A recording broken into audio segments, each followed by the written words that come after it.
Hello, welcome to Virtual Strangers, a weekly podcast all about VR gaming and everything VR gaming related. So let's go ahead and get started and get into the news. I won't go into a long, drawn out thing. First thing we got going on this week is Battlewake.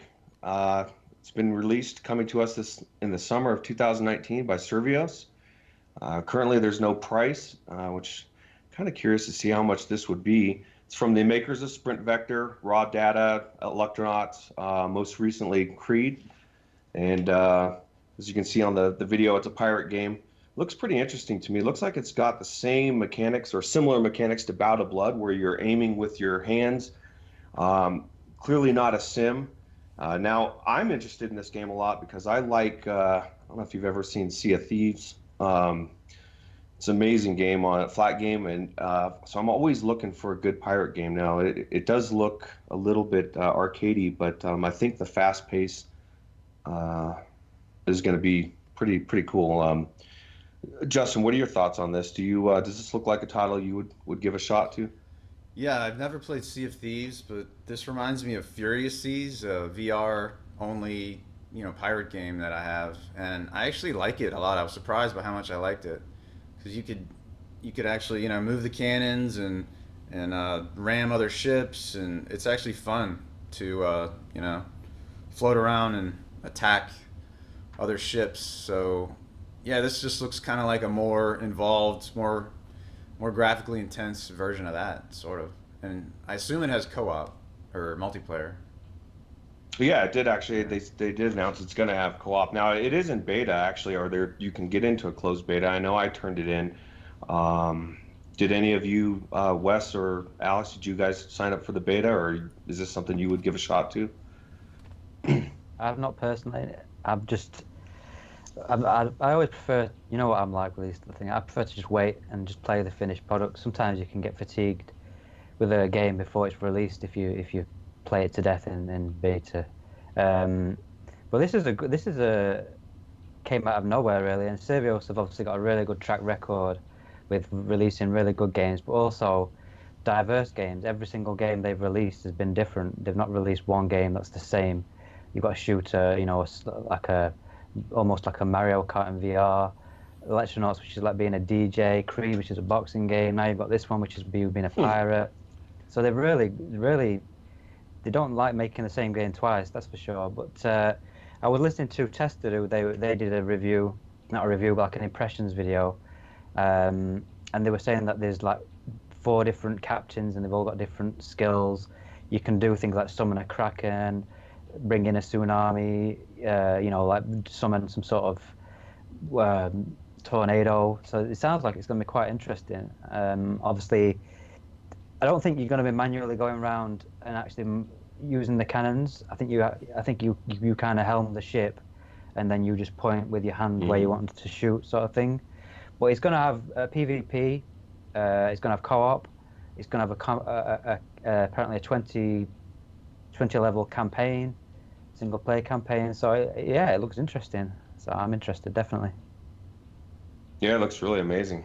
Actually, just watching this video makes me want to play it right now. I'm hoping I'm get a thing in my email soon for the beta. Do we For know sure. what this has been confirmed? Is it going to PS? Is it PS? I presume it's PSVR, PCVR, and do we know if it's going to be Quest? Maybe, I don't know. Has that been confirmed? I don't know that they've confirmed any. I know, at least for as far as I know, I just know that it's PCVR, but I would imagine it'd come to all the platforms, right? Well, every other game's come to PSVR, so I presume it's going to be PlayStation as well. Yep, exactly. And it looks like the graphics could potentially be dumbed down enough to run on the Quest. So yeah, maybe that as well. But yeah, it's going to be interesting. I presume. Wes, have you signed up for the beta on this one? I'm undecided on the beta. I definitely want to play the game, but the way I look at a closed beta is I look at it as a commitment. Like if I sign up for a closed beta, I'm committing myself that I'm definitely, one, going to play the game, and two, give the developers the feedback that they're looking for by putting the beta out there. So I don't know if I'm going to do the beta yet or not, but I'm definitely looking forward to playing it, mainly because it's from Survios. In my opinion, Survios is the premier VR game development company in the world right now. VR is all they do, and everything they do is always top notch from a audio visual standpoint as well as a gameplay play standpoint. And as you said, every time they make a game, they break the mold. No one game is like the last one, and everything's always a lot of fun. So I'm definitely going to pay it just because it's from them. Whether or not I go into the closed beta or not, I'm kind of debating that with myself right now. That's pretty cool, though. At least you know that's kind of what the closed beta is for, not for us to check it out and see if it's cool or not, but to actually give the developers feedback. So it's cool to hear you take that stance because a lot of people, and I'm not going to include myself into this category, would just want to check it out. So I guess if anyone else or no one else has anything else, we'll move on to the second news topic here, which is Jupiter and Mars. Released as a PSVR exclusive on April 22nd, Earth Day, which is by Tigertron Studios, which is pretty interesting the date they released it because this game is all about pollution and destroying the Earth via human, I don't know, laziness, I guess. But at least that's my assumption. It's currently going for $24.99 on the PlayStation Store. First off, I wanted to thank Survios for providing us a key so we could check it out. That was pretty cool. This game is an exploration puzzle, and it's based pretty much has sonar mechanics to it. I guess, what is it, Dolphin Echo VR or something people played back in the day. They say this is very similar to that. I never played it. I'm one of the people like Wes that just didn't hit my radar. You control two dolphins, and essentially one of them you can see, you're the other one, and it's kind of like you're looking through its eyes, and you can send that other one out to destroy stuff, find ways through gaps and stuff, holes you'll create. It's pretty cool, actually. I know those positives, I guess.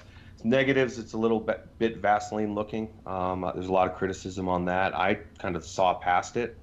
But the gameplay is pretty cool. So I haven't got to the parts where I get to see New York underwater. I want to see that, but I don't know. Wes, I know you tried this game. How far did you get into it? I'm assuming you got a little bit further than me.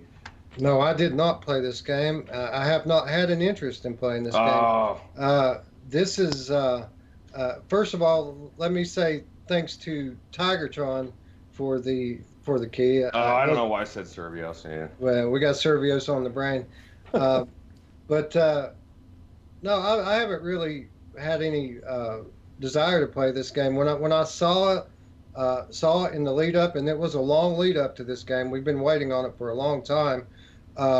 It just looks like an audio visual showcase to me. It doesn't look like there's much there in terms of gameplay, and when the reviews started to come out and people started talking about the audio visuals not being on par either, I just completely tuned out at that point. And even though we had an opportunity to play it, I didn't really have any desire to. So, no, I haven't checked it out yet.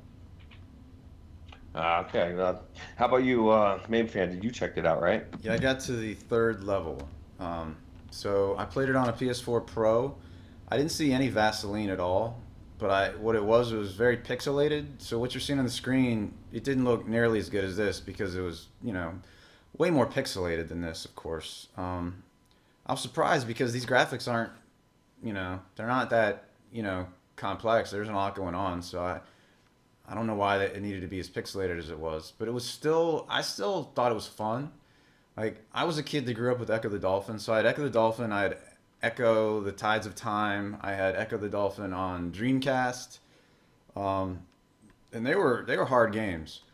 This game, it's nowhere near as fast as Echo the Dolphin.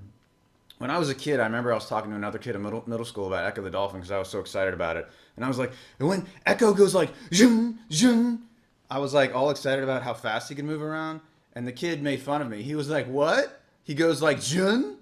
And and that's like an inside joke my girlfriend and I have. Like, if something's fast, she'll go like, did it go like zhung? This game does not move like zhung. Definitely. It's much slower. But it's still fun. The music is great. That one thing that saves this game is the music. It's really good. I actually found myself, like kind of like moving to it a little bit.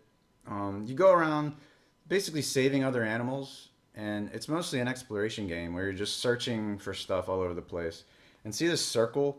That's like kind of like a map, and you can see sometimes there's a little shiny point. That's to let you know you need to go in that direction to get to the next thing you need to find. Because you will get lost in this game, and for a little while you might get frustrated because you don't know where you're supposed to go. And you shoot sonar out just like in Echo, and that's like how you save stuff a lot of times and how you make things happen in the game. And so you're playing as Jupiter, and the other one Mars you control by like that one does like the rush attack, like to smash into objects and stuff. So you're not first person doing the rush attack thing. I wish you were, because I would like to do that fast swimming stuff. So I got to the third level. Am I gonna continue it? Maybe. Maybe. It's kind of one of those I'm not sure games. It's $25, I think.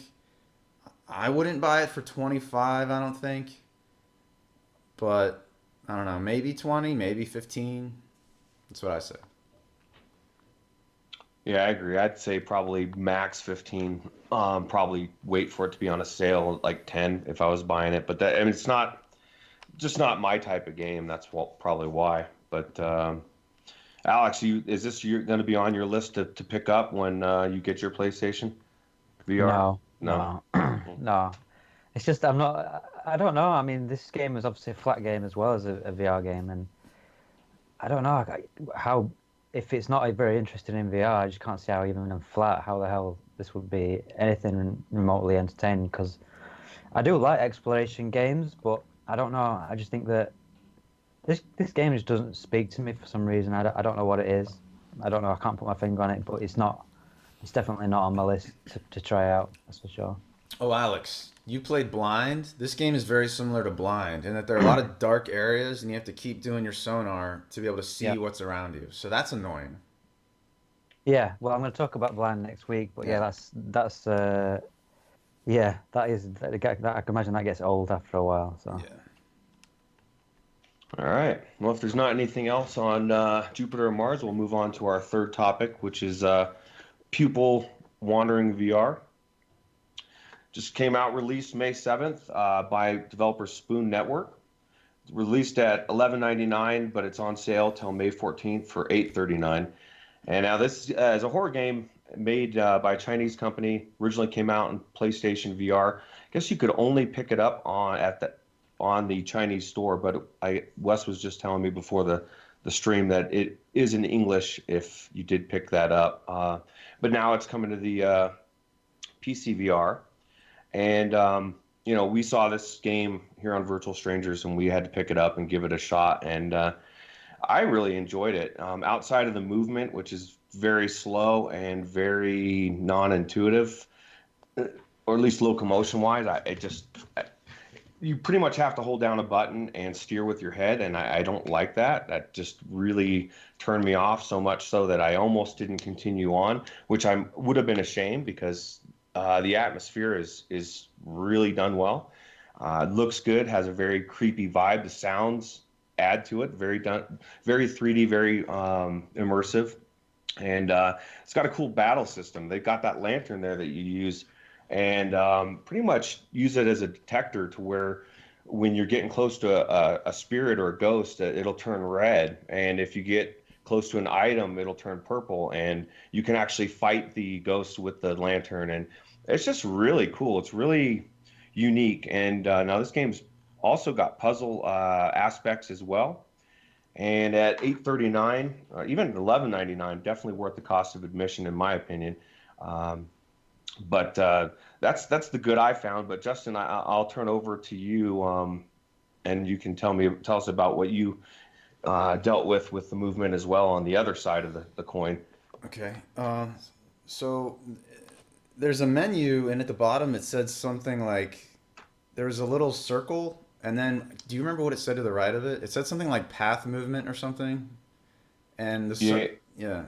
And then flat movement or something. You have to click on the circle for it to then show flat movement. So I didn't realize. It seemed like I assumed that if I clicked that, it would make it path movement, and whatever that meant, that sounded like something I didn't want. So I didn't click it.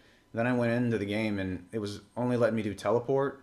So it would do this arc, and then you would slowly move to where you teleported to, instead of like a blink teleport.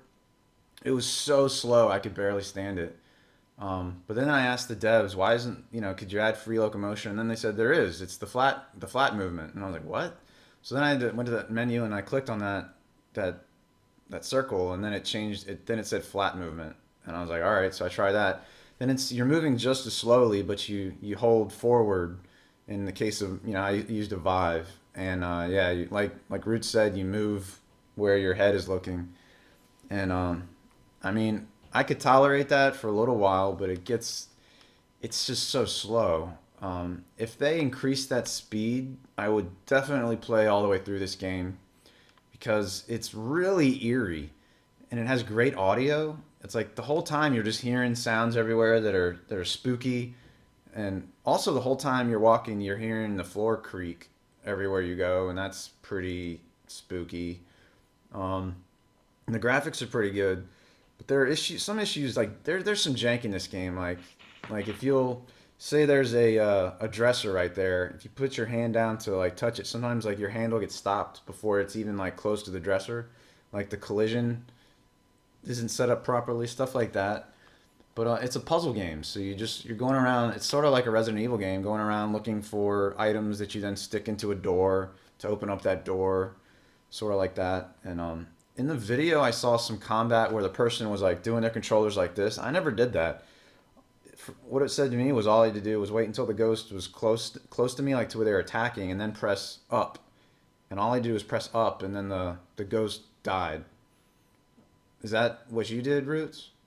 I think I just smacked it. I don't Oh, you remember smacked it, to be honest. Yeah, but I think I freaked out and was like trying to get it away from me really quickly. So yeah. Naughty ghost. Naughty Right. ghost. Yeah. Yeah, so I mean, I think I would only go back into this if they made the locomotion faster. I don't know. Are you gonna go back Yeah. into it? I'm definitely going to go back into it. I know Wes was talking about earlier. He said something about how it creates the atmosphere, the speed. I think that was you, Wes, right? What do you think about this game? Yeah, honestly, I would have played this game this week had I known what it was. I saw you guys talking about it on the Discord, and I really didn't give it much thought. But when I came in here yesterday and looked at the trailer, it dawned on me what it was. I'd seen this game before from the PSVR release, and yeah, it looks cool. Like you said, this is an atmospheric horror game with very good audio-visual detail. And horror game, that's my sort of thing. But from the sounds of it, the things that plague this game are the same things that are common of a lot of these Chinese ports. This sort of jank that you're talking about with the detection, there's something similar to that in Immortal Legacy. When you go to pick something up, your hand stops short of it, but you can still pick it up. It's just kind of weird. It doesn't feel right. Also with the control schemes, I don't know what it is with the Chinese developers and these control schemes, but we've got this game, Immortal Legacy, Paper Dolls. It's always a common thing that the controls have to be some kind of a weird, different style, which it's okay to a point with PC, but if you're trying to do this with Move controllers, it's a different thing entirely, because we've all gotten used to the standard Move controller locomotion setup. But no, I think it looks really good. I'm definitely going to get into it and try it now that I know it's on PC. I forgot. Oh yeah, what you were asking about the locomotion. I feel like it's done intentionally to build the tension as you move through the game. If you were going through this game and this were really happening to you in real life, I don't feel like you'd be running through it. You'd probably be tiptoeing like the character is. But I do agree that there should be an option for it. I never like it when developers force any kind of locomotion option or comfort option on the player. I think that it all should be left up to the player how they want to play the game. But definitely looks cool, and yeah, I'll probably get in and check it out sometime in the next week. Couple more things. Locomotion is on your right controller. Speaking of weird setups. When you look down, you're playing as a woman, so when you look down, you see her boobs. That might be a plus. Might be a plus for you. And it's on sale for $8. So I think that's a pretty good price for this. 839 is definitely a good deal for sure. All right, unless there anything else, we'll move on to the next game, or next news game, I guess, whatever you want to call it. This next one is With Loneliness.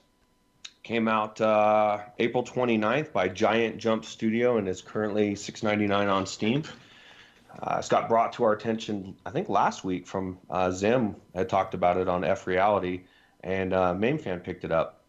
And this game is a climbing game, but it's on crack, and it is the hardest game I've played in a while. And there's so much going on in this game, even to the point where the first real obstacles, you're going up this thing, you got different areas you can go up, and you've got these blocks dropping from the ceiling, and you're moving back and forth. This right here, I must have fallen. I must have done, like, I don't know, 40, 50 times. Justin, I know you. I know you did this one, and I was so frustrated that I got to the top, I hit the button, it moved something else. I looked up, realized I wasn't even close to the top. I thought that was the top, so I was demoralized, and then I went to grab something and fell off and died, and I hadn't reached the checkpoint, and yeah, that was the when I turned it off, because I couldn't do it anymore. It was so frustrating. But that being said, a week later, or not even a week, 4 days later, I want to play it again. It's definitely challenging, and yeah. So anyway, what are your thoughts, Justin? What do you think of this? This is like climby, but much harder. It's really brutal. I looked at, if you press the left menu button, you can see your number of deaths, and I've played it for an hour, and I have 55 deaths. So it's roughly you die every minute, is how hard it is. So like, yeah, there's a tower. The tower that Roots was talking about, climbing up, that's one of the hardest parts, and it's early in the game. You're climbing up this tower, and the shit just keeps falling on you, and you have to switch over to the left side, and you have to look up while you're climbing, and like, oh shit, it's coming, and I gotta go over this side, and then you just keep, and like, you can get to the very top and think you're almost done, but then you'll die, and you gotta start all over again. I don't know, I probably had to do that 20-something times at least. And then like, this part here, if you're looking at the video, was really tough. So this pole has a propeller on it, and then there's a pole over to the right that has a propeller on it. And like, you grab the one on the left, and it starts going up in the air. And then you can't grab both of them. Then you have to switch to the right one. Then that one starts going up in the air. And like, they end up getting out of sync. And I don't know. I died there a bunch of times. Those yellow handholds, they break just like in To the Top. Yellow handholds, like, you can't stay on them very long. But this is I think a lot harder than To the Top. To the Top's hard too, but and this isn't a game. You're just climbing. There's no like flying around in the air like To the Top. It's only $5, so I recommend it if you like climbing stuff. If you want a brutal challenge, there are checkpoints at least to save you. I don't know what else to say about it. I'm stuck at one place right now where I don't know what I'm supposed to do, and I don't know how I'm going to find out, because I don't think there are enough people playing this for me to find out on the internet. The devs, maybe. Yeah, maybe. That's about it. Yeah. I don't know. I think it is. I like games like this, to me, because it's what I like to call controlling the uncontrollable. Or at least this is more skill based on your own. But it's just it gets so ridiculously hard that when you do get it done, it just feels good. And I like that. So what about Alex, Wes? Either of you thinking about trying this, or does it look like something you would check out? No, no, I don't think so. I think I just get too frustrated with it. I, I bet does it like hurt your arms after a while? Because like when you're doing the climb, sometimes My neck, your shoulders start going, don't they? When you my get your hands neck up. after that one part that we were talking about, because I did it so many times, because you're literally craning up and you're gauging. You got your hand on one and you're go. Oh, it's coming. You get over here, then that one's coming. You're going back, and you think you grabbed the fucking handle, but you didn't grab it, and then you fall. And it is definitely not for the faint of heart. It's can be very frustrating, but if you like a challenge, and like Main Fan said, you like climbing, and I mean, for $5, I really don't think. I think this is priced perfect, and I'm surprised more people don't check it out. So Yeah, one thing that's frustrating about it is a lot of times you'll think you were on the hold, but you weren't actually, and you'll die. When you get close enough to a hold to grab it, the controller vibrates. So really kind of have to deliberately be like, all right, did it vibrate? Click. All right, did it vibrate? Click. And sometimes you'll be rushing because a lot of these things are timed. I mean, you got to get through something really fast or you'll die. So you'll die a lot thinking you grabbed something when you didn't really. hmm or you grab that little thing where it's attached, and there's a little arc Yeah. of electricity. Yeah. It took me like 5 times a die into that to realize that, oh shit, that's I can't grab that thing. Because you don't even you're grabbing stuff. It looks like just another piece of the thing. At least it did to me anyway. Hmm. So, but yeah, it is definitely pretty cool. So, unless anybody else has anything else, we'll go on to the next news topic, which is Sony announcing 2 new PSVR bundles. Um, One of them, they're coinciding with the release of Blood and Truth and Trover Saves the Universe.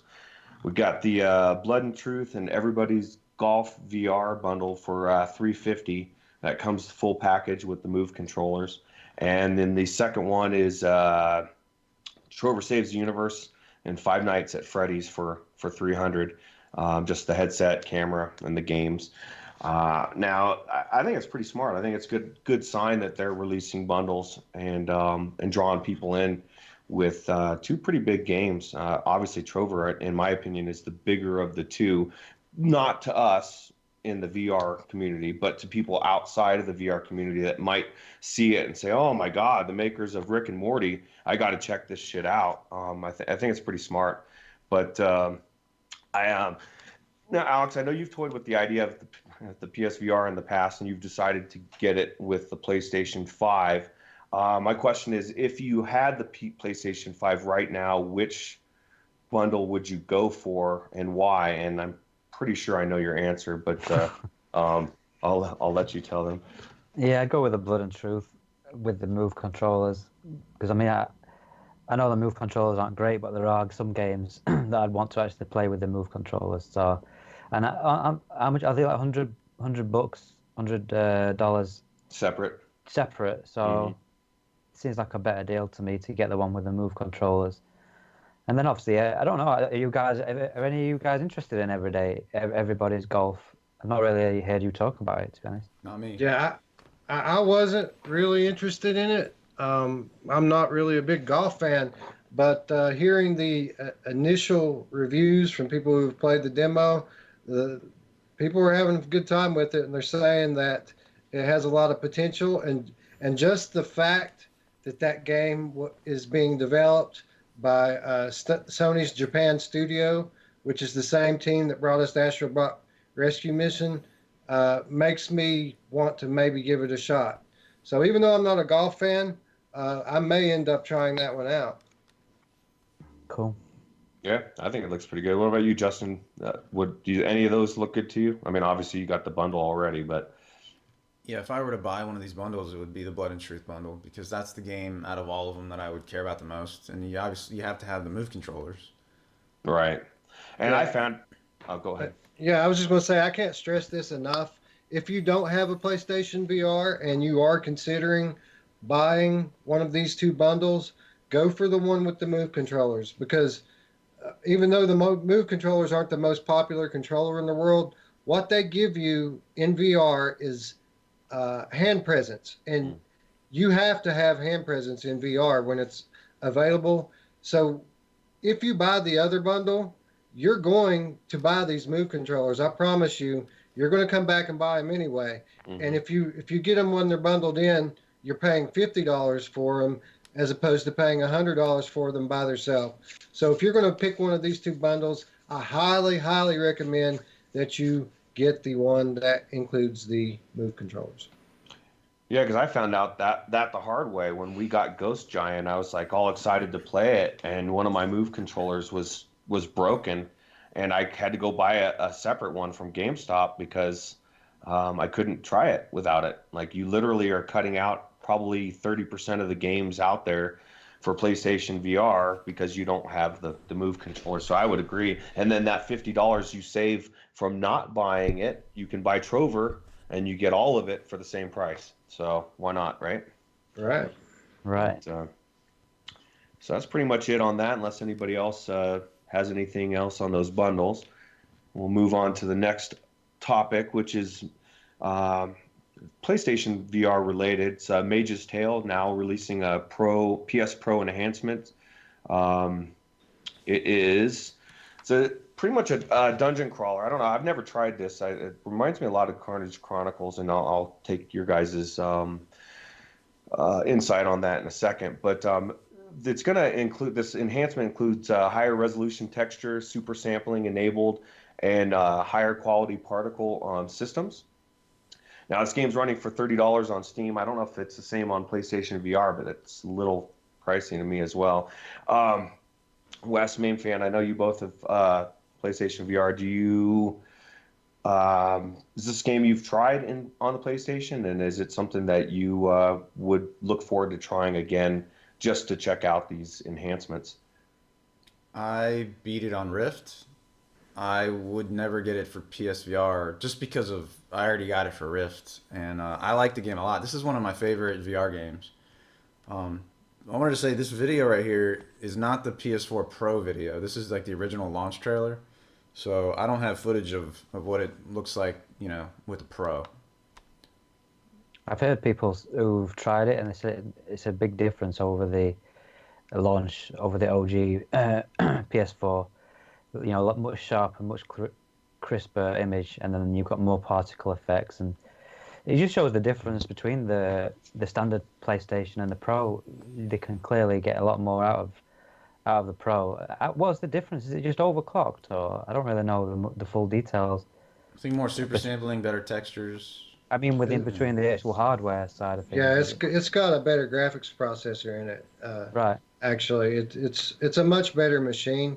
The differences in the games vary from game to game. It's very much up to the developer.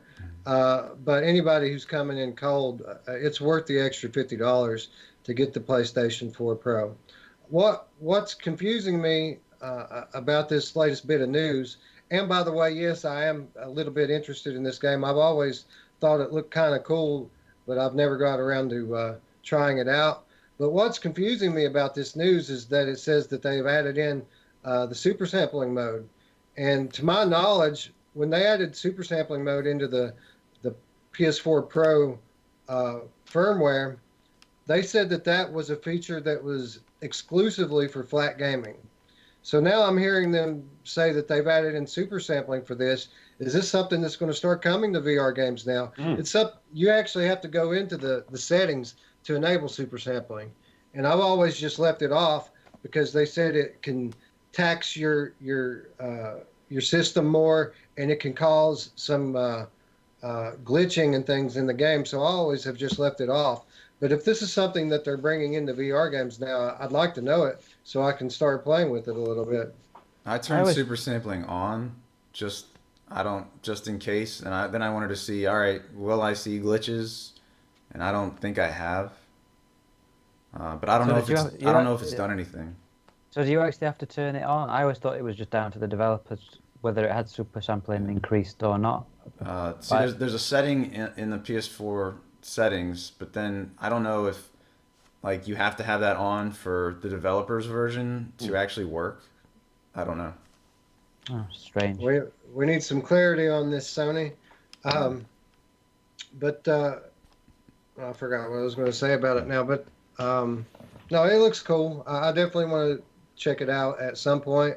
probably going to be on Steam when I do those. Probably not going to be on PlayStation. Yeah, Now. I've not played this neither, so this is definitely on my list to play. I know it's quite a long game, Justin. Is it like 8 hours or 12 hours or something like that? Yeah, it could have been 8. It could have been more. I don't remember. I played it on the Oculus Store, It's quite and a long game. It's not a short. It's like a. It's because I think it was originally an exclusive for the yeah, Rift. yeah, it was. So it's funded by Oculus. So it's got a decent budget, and I think it's like puzzle. They've got puzzles, and then you've got like dungeon crawling elements. And Hmm. is the combat mainly like spell casting type Yeah, and combat? you actually throw like fireballs and stuff with your hand and stuff like that. You have different spells, and that's how you attack everything. Like there's shield. It's really cool. It's one of those games that I went through every day. I liked it enough Yeah. for that. It's one we So need to check out. Obviously, And now there's three of you've us. got me wanting to play Yeah. it. mhm. Yeah, and I would definitely. Well, you guys all have Rifts.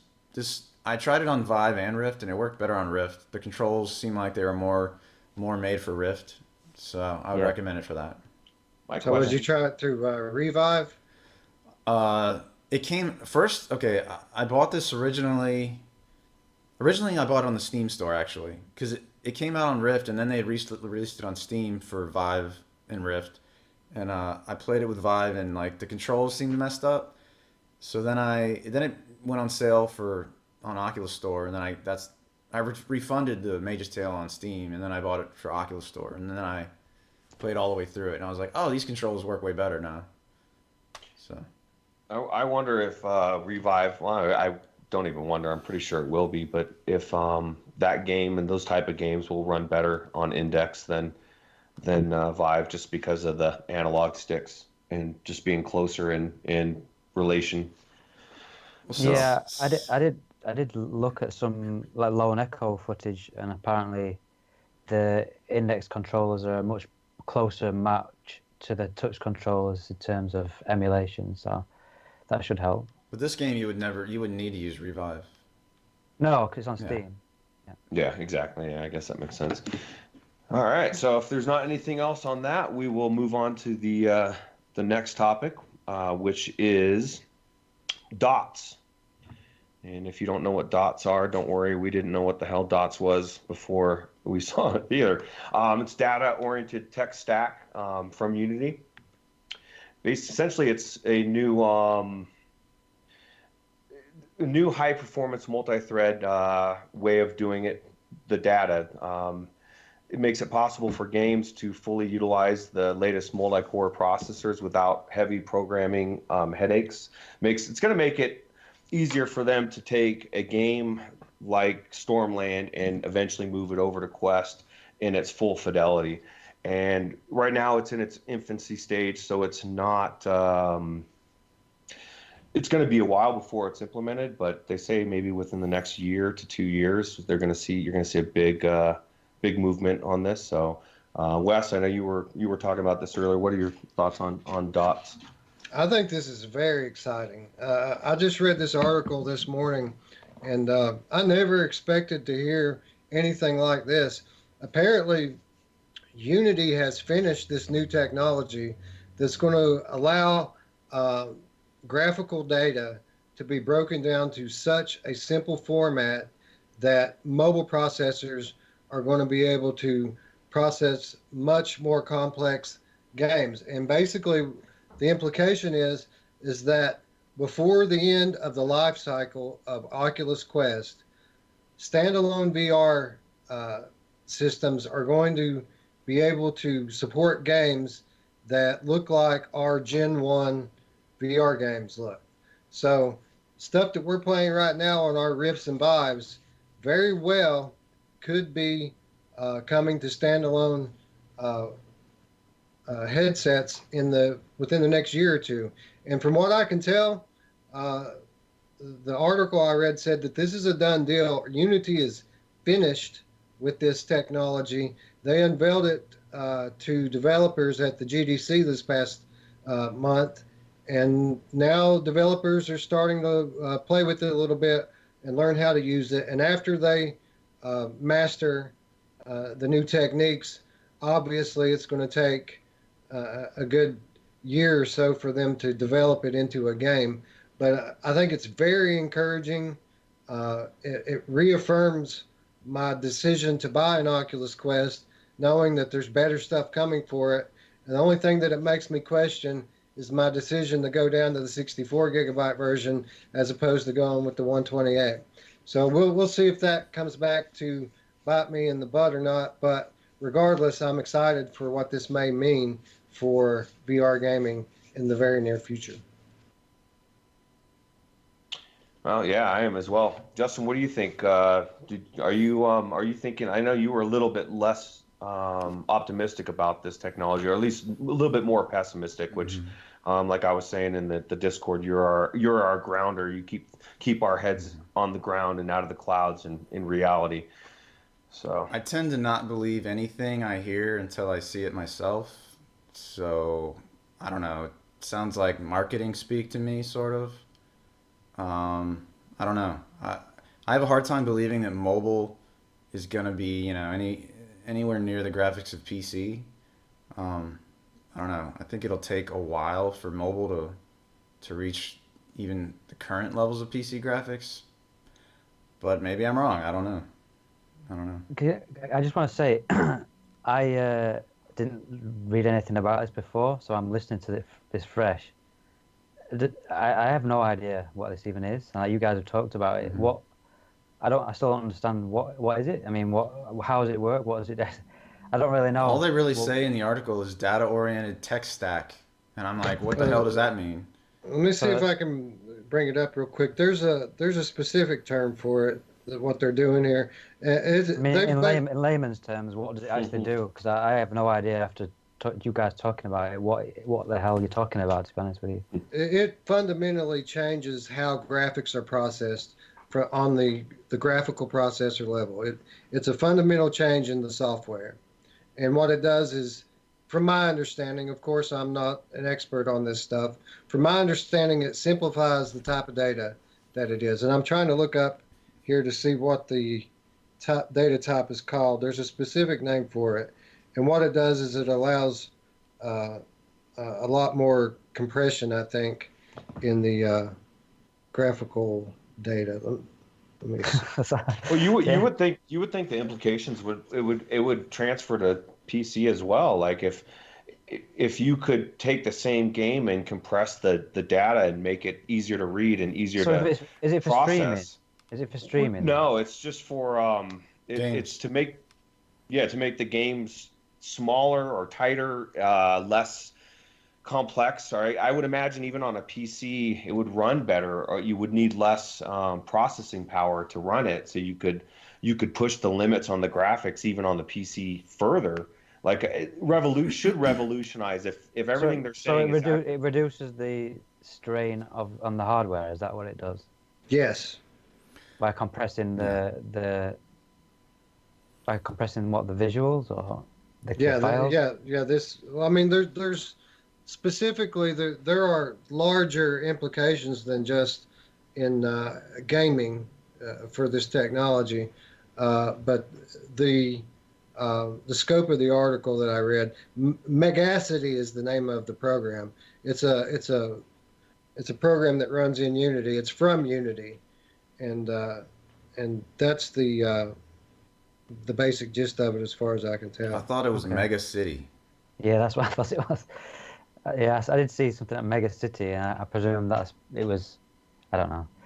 Clearly, we need to do more research, but my big issue with it is it says it'll gradually make desktop VR obsolete between 2019 and 2022. No, I do not. Bullshit.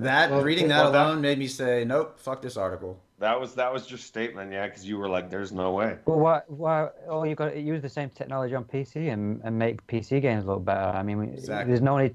You don't need to obsolete one particular technology just because something's going to improve another. So I think they're making it saying that the graphics will be so good on the ones that aren't tethered and that are their own systems, you won't want to use a PC. Now, you could use a PC, but I mean, that's what it seems like to me.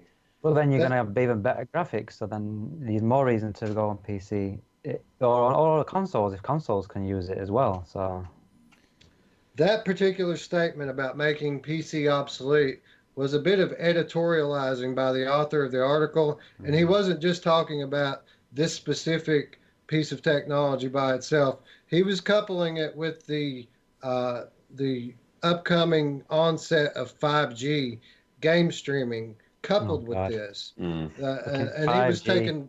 taking kind of a big picture view. So this particular uh, uh, new piece of software innovation is not going to have any kind of threat on PC gaming whatsoever. He's just looking at it from more of a big picture point of view, mobile versus PC. In the, I think particularly that specifically his view is a little more optimistic than mine. I could see his scenario being true maybe in 10 or 15 years, but he's saying that PCVR will be obsolete by 2022. 3 years. And obviously, that's not going to happen. Yeah, That's- yeah. It says Okay. with the data-oriented game engine technology like ECS, the Entity Component System, there will be hardly any reason in the future to own any PC-based tethered VR systems like the Rift Vive or WMR. I don't believe it. Yeah, I don't know. We'll see. But I believe it when I see it. I don't read into a lot of this stuff. So how much of this stuff we're going to hear about 5G is going to revolutionize this, and it's like when it happens, then yeah. But until it happens, then carry on as you are. How does this data-oriented game engine technology work? A burst compiler takes game engine code and turns it into a highly optimized assembly code. Add to that an entity component system with advanced LOD level of detail features. Thanks in part to static and dynamic batching, we can have millions of polygon meshes running on devices like the Quest. Okay. Whatever. Apparently that whatever this is working now. They're just trying to get it in the hands of devs. It's cool. It's exciting at any What, rate. what about CPU load? Like that's going to deal with the graphical side of things. But what about physics and all the other things that are on CPU bound? So Well, most VR games as they stand right now are bottlenecked on the graphical side. oh yeah, Uh, definitely. Yeah. yeah, it's not. There are a few exceptions, but most games don't tax the CPU all that hard anyway. Okay. Cool. All right. So we'll move on to our last news item, which is location-based VR attraction Hologate celebrating 2 million player milestone. It's a Munich-based startup, and they've been first launched in 2017. So 2 million people in 2 years is pretty damn good. They boast that they have 250 installations spanning Europe, Middle East, Asia Pacific region, North and South America, and pretty much a total of 21 countries, to be exact. So, and they've seen a steady increase, roughly 200,000 players each month, leading up to this 2 million player mark. Reason why I think this is news, it's everything we're seeing around us is showing us that those articles months ago about VR being dead are just bullshit. Like it's growing, and I guess, as people from the United States, Alex excluded, we kind of seem to think that everything that's happening in this country is like what is happening worldwide, and that's not the case. Clearly, it's happening around the world, and I would submit China is way bigger adopter in VR than we are by far. So I just think it's exciting to see this. But Alex, what are your thoughts on this? Have you ever been to a location-based VR attraction? No, we don't really have much over here. The only one we have that I know of is what's it called? I think you're going to talk about it today, actually. The Void? Or Zero latency. Yeah, we've got zero latency, which is about 2 hours drive from me. And then I think they've had the Void in London a couple of times. They had that Mario thing in London as well, which I know you did as well, Justin. But yeah, we don't have a lot over in the UK, so I've never even heard of this company. So I don't know. Maybe it's just in Germany or where, I don't know where they're based, but I've not seen anything in the UK about it. So the article said that this has I think this has way more locations than either the Void or or zero latency latency, but it looks like it's a much smaller footprint. Like these people are all standing in the same spot with these tethered, HNDs.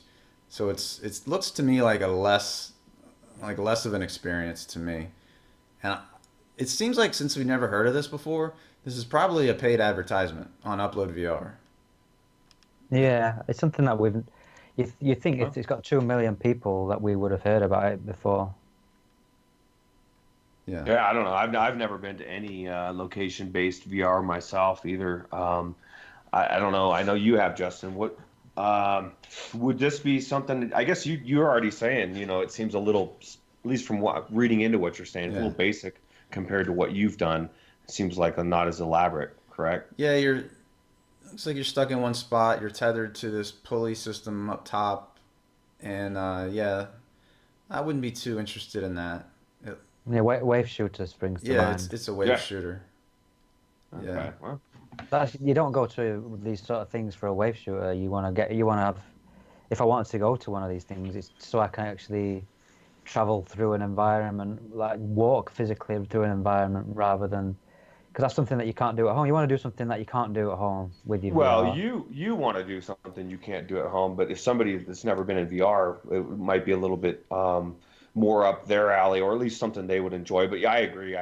This would not be something aside from the gun that you get to hold Mhm. and use. There's not really anything outside of what you could do at home that would make it any more special. But I know, like, I should go to. We've got a VR thing at our mall, like a small one. I'm just curious. I should just check it out, see what it's like. I guarantee it's ghetto, but Yeah, I think just you'll end up being disappointed. It probably uses everything you've I'm already al seen. Yeah. I'm already disappointed, and I haven't even tried it. So, um, I've seen but videos of a Terminator one that Voodoo DE even put up a video recently of him doing the Terminator one, and it looked like everyone was standing in the same squared off area, kind of just like shooting stuff around them.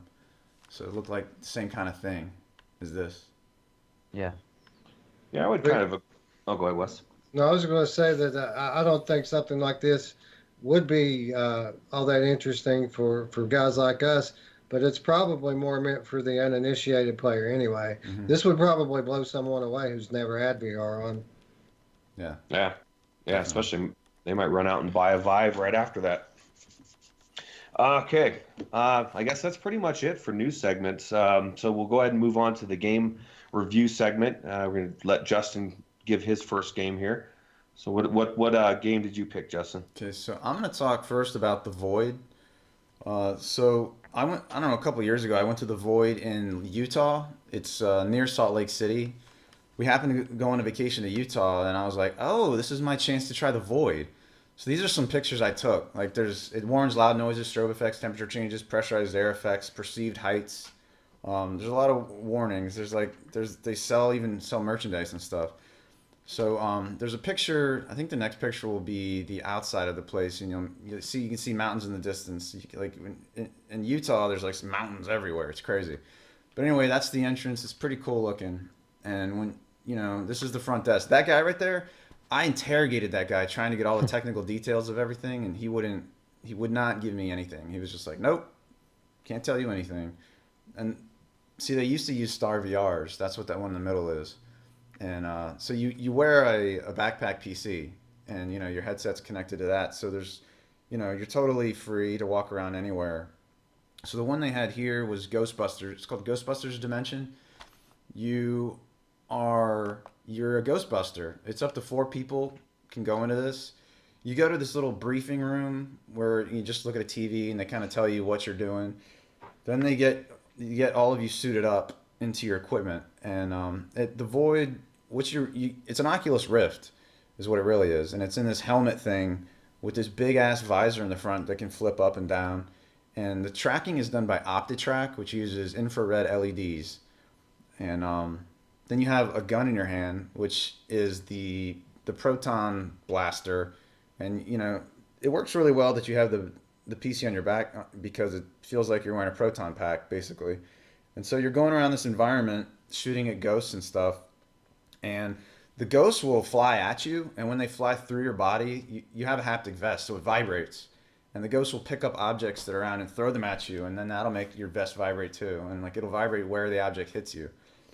And yeah, it shows Stay Puft Marshmallow Man there. One of the coolest things about the Void is that everything is mapped to real world things. So like there's an opening room where, like, say for example there was a sink. I went over to the sink and I started touching the sink, and I could feel a real sink. They had a real sink there mapped to the virtual sink, and I was walking around the doors. I was pulling on doorknobs and stuff, and that was a real doorknob, real doors. I mean, everything was matched up really well. So then you actually walk through different rooms. Like after a certain amount of time, a voice will be like, "Let's go to the next area," type of, it matched with the story somehow. I can't remember exactly what she said, but like the next room was actually went outside in the virtual environment, and it got cold. So the temperature changed, and then wind was blowing on us, and we were walking on a scaffolding, and the scaffolding was shaking under our feet, which was really cool. So people, if you have, and you're up high, so you look down and like you're seeing like the street beneath you. So if you're scared of heights, you would probably freak out. What I immediately wanted to do was step off of the scaffolding and see what would happen. So I was out floating in the air, just to check it out. But over there we fought, like some gargoyles and stuff. And then it brought us back into another room. So like there were basically three different areas, and we had the final battle. That it even used smells. There was a very distinctive smell at one point. I won't say what it was, but it was really cool. So there's heat, smells, wind, haptic vest, everything mapped to real world objects, or most things mapped to real world objects. So that's what's so cool about the Void. The Void has like, let me see, right now it has 11 locations in California, Utah, Florida, Texas, the UAE, like Dubai, Canada, and Malaysia, and there are 8 coming soon to Georgia, Texas, Canada, Minnesota, New York, Pennsylvania, and DC. So like 30 minutes from me, they're opening a Void in Tyson's Corner Mall. So I'm going to go to that for sure. They have like 4 different experiences. They have Star Wars, Secrets of the Empire, Ghostbusters, Dimension, Ralph Breaks VR, and they have something called Nicodemus, which is like some sort of horror thing that I never got to try that before, but I want to. I haven't done Ralph Breaks VR either. So, yeah, up to 4 people at once. And I don't know, I guess that's about all I'll say about Ghostbusters. So then I went to Las Vegas, and they have a Void there too. This Void is underneath the Venetian Hotel. There's this Grand Canal Shops underneath the Venetian, and this is where I tried Secrets of the Empire. And so there's like the front desk and everything. I took all these pictures of where all these suits are actually hanging, and I got scolded by one of the employees. You'll see that I get deeper in there, start taking pictures, and there's this blonde woman that started yelling at me. But whatever I have to do to get the information, basically. So you get in there, you get suited up. Well, the first thing I noticed when I put the HMD on, I was like, "Whoa, this is blurry." So, and then I realized, okay, this IPD is set out for like wide ass eyes. So I moved it back because I need my IPD low. And then the guy that worked there, he was like, "Don't touch that. That's set to where it needs to be." And I was like, "No, I'm gonna do what I want. I know what I'm doing, man." And he was like, "No, it's supposed to be a certain way." And I was like, "No, because here it's clear and here it's blurry." And then later on, I told the guy at the front desk, "Hey, you have a guy working here who doesn't know what he's doing." But anyway, then once you get suited up, you go to a briefing room where this guy, Captain Cassian Andor from Rogue One, talks to you to tell you what your mission is. You're going to Mustafar, which is the same like lava planet where Anakin and Obi-Wan fight in Star Wars 3, Revenge of the Sith. Anyway, you're going there dressed as stormtroopers to infiltrate like a base to get some powerful weapon. And K2SO, I think from the last Star Wars movie, talks to you about what you need to do, and he kind of helps you. You have hand tracking in this, and Ghostbusters there's no hand tracking, but like you can see your hands because there's Elite Motion mounted on the front. But I was in there with my girlfriend, just the two of us, and I noticed that like her, like I could see her as a stormtrooper, and sometimes her Elite Motion thought that my hand was her hand. So like she would have her hands down by the side in real life, but like if I move my hand, like her virtual hand would be all like crazy all over the place. So there are hand tracking issues right there. So you get a gun at some point in this. You go up to a wall and you pick up a gun, and you're gonna start fighting stormtroopers. They start shooting at you from all over the place, and when the lasers hit you, it actually feels like, whoa! I really feel like I'm getting hit by a laser, because like it's like a pinpoint pressure point where it's hitting you. It's like, holy shit! This actually like is a little concerning, because it feels almost like you're getting poked by a needle or something. And let's see. And then there's a part where you control sentry guns, like to shoot a bunch of stormtroopers that are coming at you. And meanwhile, the other person is working on some. It's sort of like a Simon puzzle where they have to like put in certain commands after they've heard them. It was kind of weird. My girlfriend was over there working on that while I was killing the stormtroopers with sentry guns. And there's less movement in the Secrets of the Empire than there was in Ghostbusters. I think like there's some corridors you walk through, but I think there's a little bit of backtracking, because like then it told us to come back this way. But I think the game, like, it might have done some redirected walking tricks to make us think we were going to new areas when we really weren't. But I could tell we were just doing the same corridor back and forth. And you do see Darth Vader in this. Oh yeah, this is sort of like a prequel to this Vader Immortal thing coming out that we're all going to play. So that's part of why I wanted to talk about it, that it ties together with Vader Immortal. So you see Darth Vader at the end of this, and I won't say what happens, but, supposedly it ties with it. And How long are these experiences? Yeah, the Rift, the Void, it's like $35 for 15 minutes. Oh, God. Wow. Yeah. It feels longer than that, because of all that's going on, it's fun. But yeah, that's the price. Would you think it's worth it? For me, it is. For me, it's definitely worth it. Is it 15 minutes from the time you step in there, or 15 minutes from the time that you get in the game? Because you got to get adjusted and all that crap, too. I'd say 15 minutes from the time you step in there. I would say 15 minutes at most. It might even be less. Okay. That's just my guess. It's no longer than that, that's for sure. So don't take your whole family. Don't, like, all your kids. Yeah, that would be expensive. Yeah. Well, so which one would you recommend then out of the two? Well, I like the Ghostbusters more, because the Star Wars one had stuff mapped to it too. Like there was an R2-D2 model, I think at the very end, and I touched it, and then there was a metal, and then I peeked. Well, what am I touching? And there was this metal R2-D2 statue thing. But I like the Ghostbusters more because it had more different effects. Well, the Star Wars one had heat, like because I was on a lava planet, Mustafar. Well, you could definitely feel a lot of heat when I was anywhere near lava.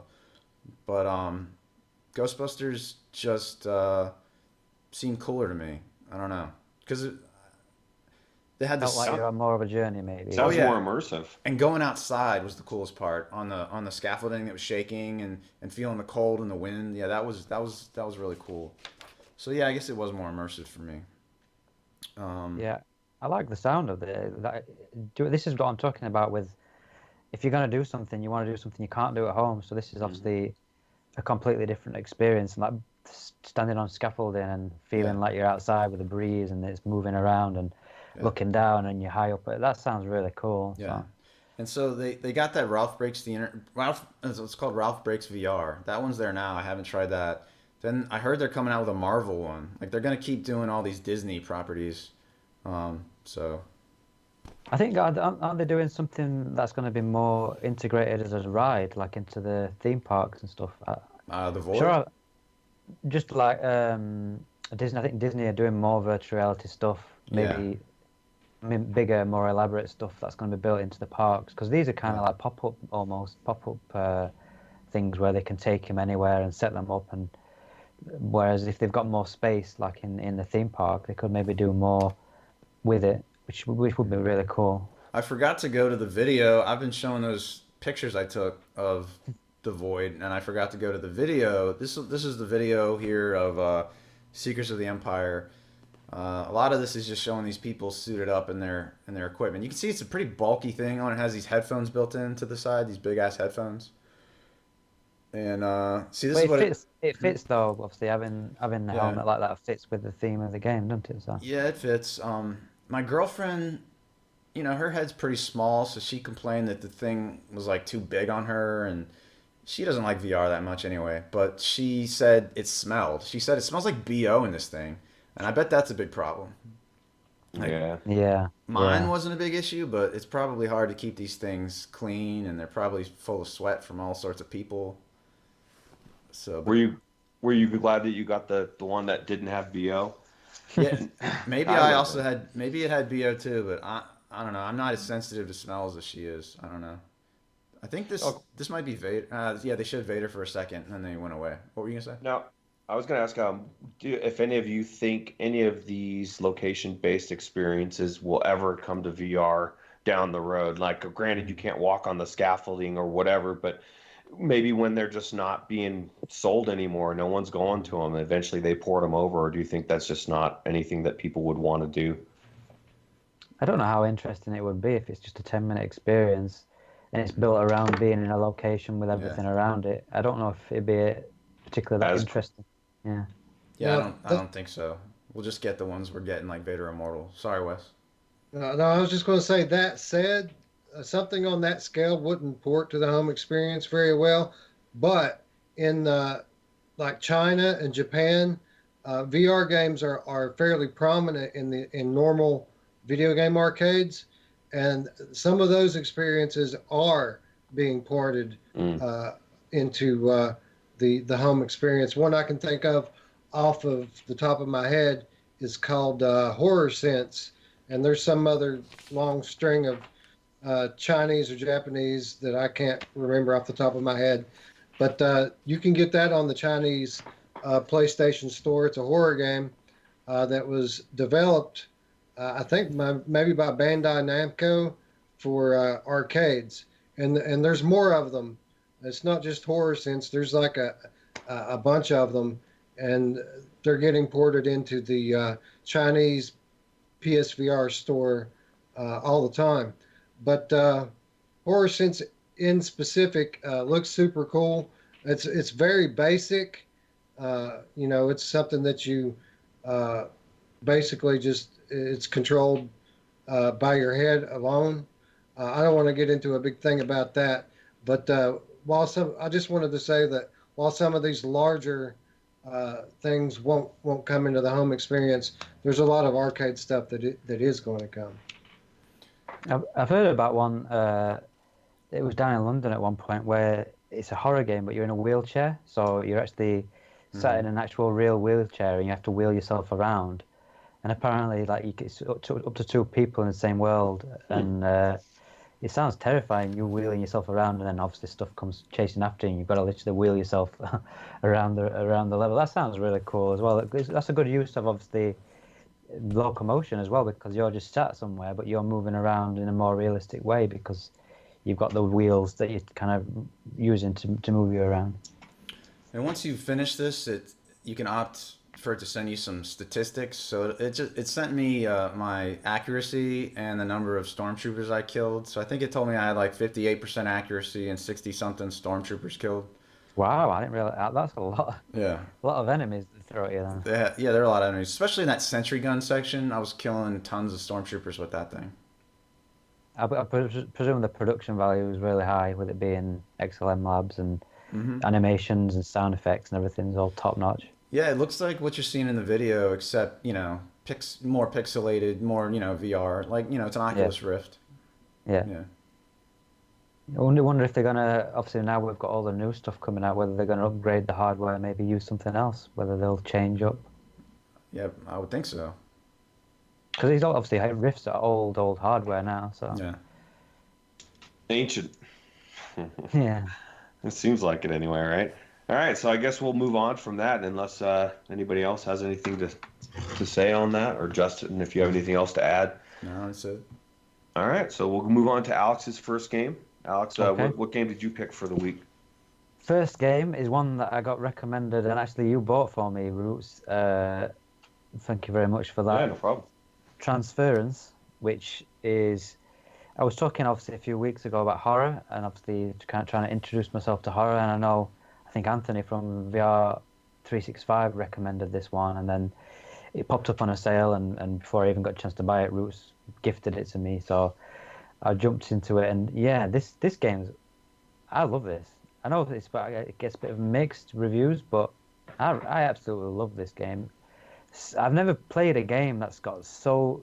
I don't know if it's just because you're in such small, cramped environments, but I felt like I almost got an upgraded hardware because everything looks so crisp and clean, and even just picking up some text, like a little letter or something, and they didn't blow up the text really big, and I could read it like it just looked so crisp and clean, and the textures are really high quality. The lighting's incredible. The way that they've lit because the entire game take place in one apartment, which sounds a bit shit, but it's really clever the way they change things up, and you've got light switches so you can sometimes press a light switch and it changes you to a different time point and a different perspective. I think there's three people: the dad, the kid, and the mum, and you kind of or the mom, should I say? You kind of flick between the three. So that sometimes you're at the kid's birthday and there's balloons up and there's the way it's all lit, it's at night and everything looks nice, and then sometimes it's in the daylight and then the apartment's completely empty, like no one's living there, and then you've got a time when it's where the dad's pretty much taken over and there's equipment everywhere and it's don't even look like a home anymore. So they really switch it up, and I won't spoil things, but there's sometimes the apartment changes, like you get used to how the apartment is, and then they start to mix things up, and weird shit starts happening in the apartment. That sometimes you're on the ceiling, and there's all sorts of weird stuff going on. So yeah, it's really cool. Very, very high production value. This is a Ubisoft game made by Spectravision, I think it is. Really, I don't know. I presume this is Ubisoft engine, but it's so crisp and clear. It's so good. I've never seen anything. Probably maybe a Batman, which we talked about last week, but this is really crisp, clear. It just feels like, again, it's another one of those where it just feels like a AAA future. Look at the future, what AAA games are going to look like when we get these big developers actually making games for them. The lighting, the animations as well. Like you've got these human characters that kind of pop in, and there's like a glitch monster thing that sometimes comes after you, and that didn't really bother me because obviously it's not. I think my brain just wasn't tricked by it because it doesn't look like anything related to Earth. But sometimes a human character, you'd open a door and they just stood there, and it'd make me jump because it looked so real. It looked so much like the actual a person was stood in front of me. It kind of just made me, that flight or fight response kind of kicked in a little bit, and there's something else that happens which I won't spoil, which made me jump a couple of times. I won't say this is scary. I didn't really feel scared in this game. It's got a very weird atmosphere and vibe to it. I mean, there's some weird shit that goes on, especially towards the end of the game. It gets weirder and weirder.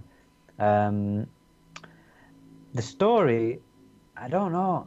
I kind of know what was happening, but I don't really know it. I think sometimes, because you can pick these like tapes up and stuff, and it gives you video logs, but I didn't watch any. So I presume maybe if you watch those, it might give you more of the story. So maybe I should have watched those. But yeah, definitely was left not 100% understanding what the story was about. But just the whole, it took me about 2.5 hours to finish it, and just the entire experience. I've never known anything. I'd say this is the most photorealistic game I've played in VR. I think it's because it's just in this small apartment. Everything, we know everything. They can, there's lots of flat walls and things, so they can probably maybe. It's not, like outside where they've got to render trees and leaves and shit like that. But just something about the look of this game and the feel of this game and the sound as well. Just the way the sound, it's got positional audio. Really impressed me a lot. It's not without its faults. The game, when we got announced by this game, I was under the impression that this was made for like VR, but it feels like a game that was made for flat and then ported to VR, even though it was developed at the same time, because there's certain things in it that just feel a bit janktacular, Like when I first went into it, everything was at a slight canter, a slight angle, which I played for about an hour like this, thinking that this was how the game was supposed to be. So I thought that it was like part of the weird, twisted way that they were trying to show the world. And like you're going up a staircase, and you go up one side and it'd be it's normal, and then you go up another and it'd be at a slight angle. So yeah, that was something that Justin told me afterwards. No, that's not right. You know, and he reset the game, and when I went into it again, it was normal. So yeah, that, if you do go into it, I think because when you go, that's another thing. I didn't know how to launch it in VR at first because you have to launch the game flat, and then you have to go into the options to enable the VR mode, and then it launches into the headset. So that's a bit of a weird way to do it. I think maybe because of that, it kind of causes problems with you if your headset's not maybe perfectly level. I don't know, but what I'd recommend is go in, launch it in VR, go out of the game, and then launch it back in again. But once you've got VR enabled, you don't have to do it every time. It just goes straight into VR. So that's one tip for you. The controls felt, again, they didn't feel like they were made for VR. They felt like they were just added on. So I can't even remember how you control it, but it's very slow movement. I think it's head-orientated movement, if I can remember. But you don't really walk very quickly, so it didn't really bother me that much. You do have hands, but there's weird stuff with the hands. Like when you pick something up, sometimes it doesn't feel like you're holding it. Like your hands will disappear, and you've got the item in front of you. And then when you try and like just turn it to examine it, it rotates like almost like it's here, and then it like goes in a weird sort of like the axis points off center or something. I don't know, it's weird. And sometimes when you bend over to pick things up, your hands don't follow where your hands are going, so they kind of, I don't know, they don't seem to track 100% with your hands.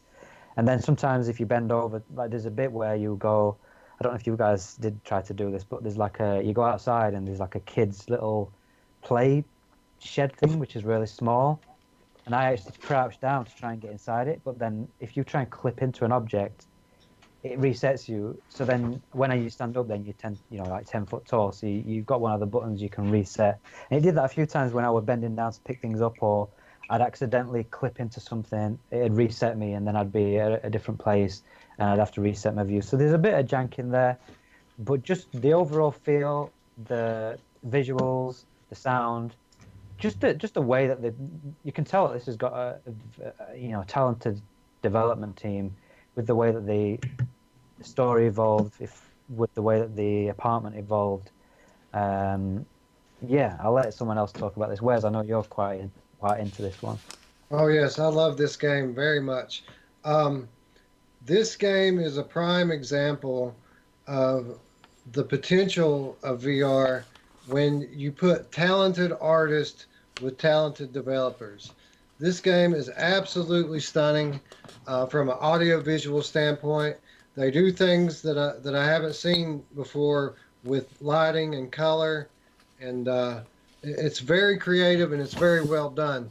Now, when it first came out, I was looking forward to this when I knew it was coming for a while, but I was extremely disappointed when I saw the $30 price tag on it, and then after the reviews came out and said it was like 2.5 hours, I was actually angry about it because I was so looking forward to it. But after I played it, I understood why. This game, like you said, is very well done, and it almost makes your equipment seem better. I agree with the clarity of it. I can say that this is on the short list of games that I'm going to be going to immediately when I get my Rift S in here in about 10 days' time. I'm going to replay through this one, and if you're still confused about the narrative, I'm going to obviously, if I'm going to play it, I'm going to record it, and in my usual style, I'll be explaining and breaking down the narrative in it in detail. But an absolutely beautiful game, unparalleled in a lot of ways, visually and from an audio standpoint, and narrative. The narrative is dark and very well done as well. It plays off of the difference in perspectives. It's a contrast of how each person's reality can be different based on their point of view. So you'll go through these different timelines viewing the same events as different people, but it'll seem so different. And even not just the events, but like you can as you're going through, you play through.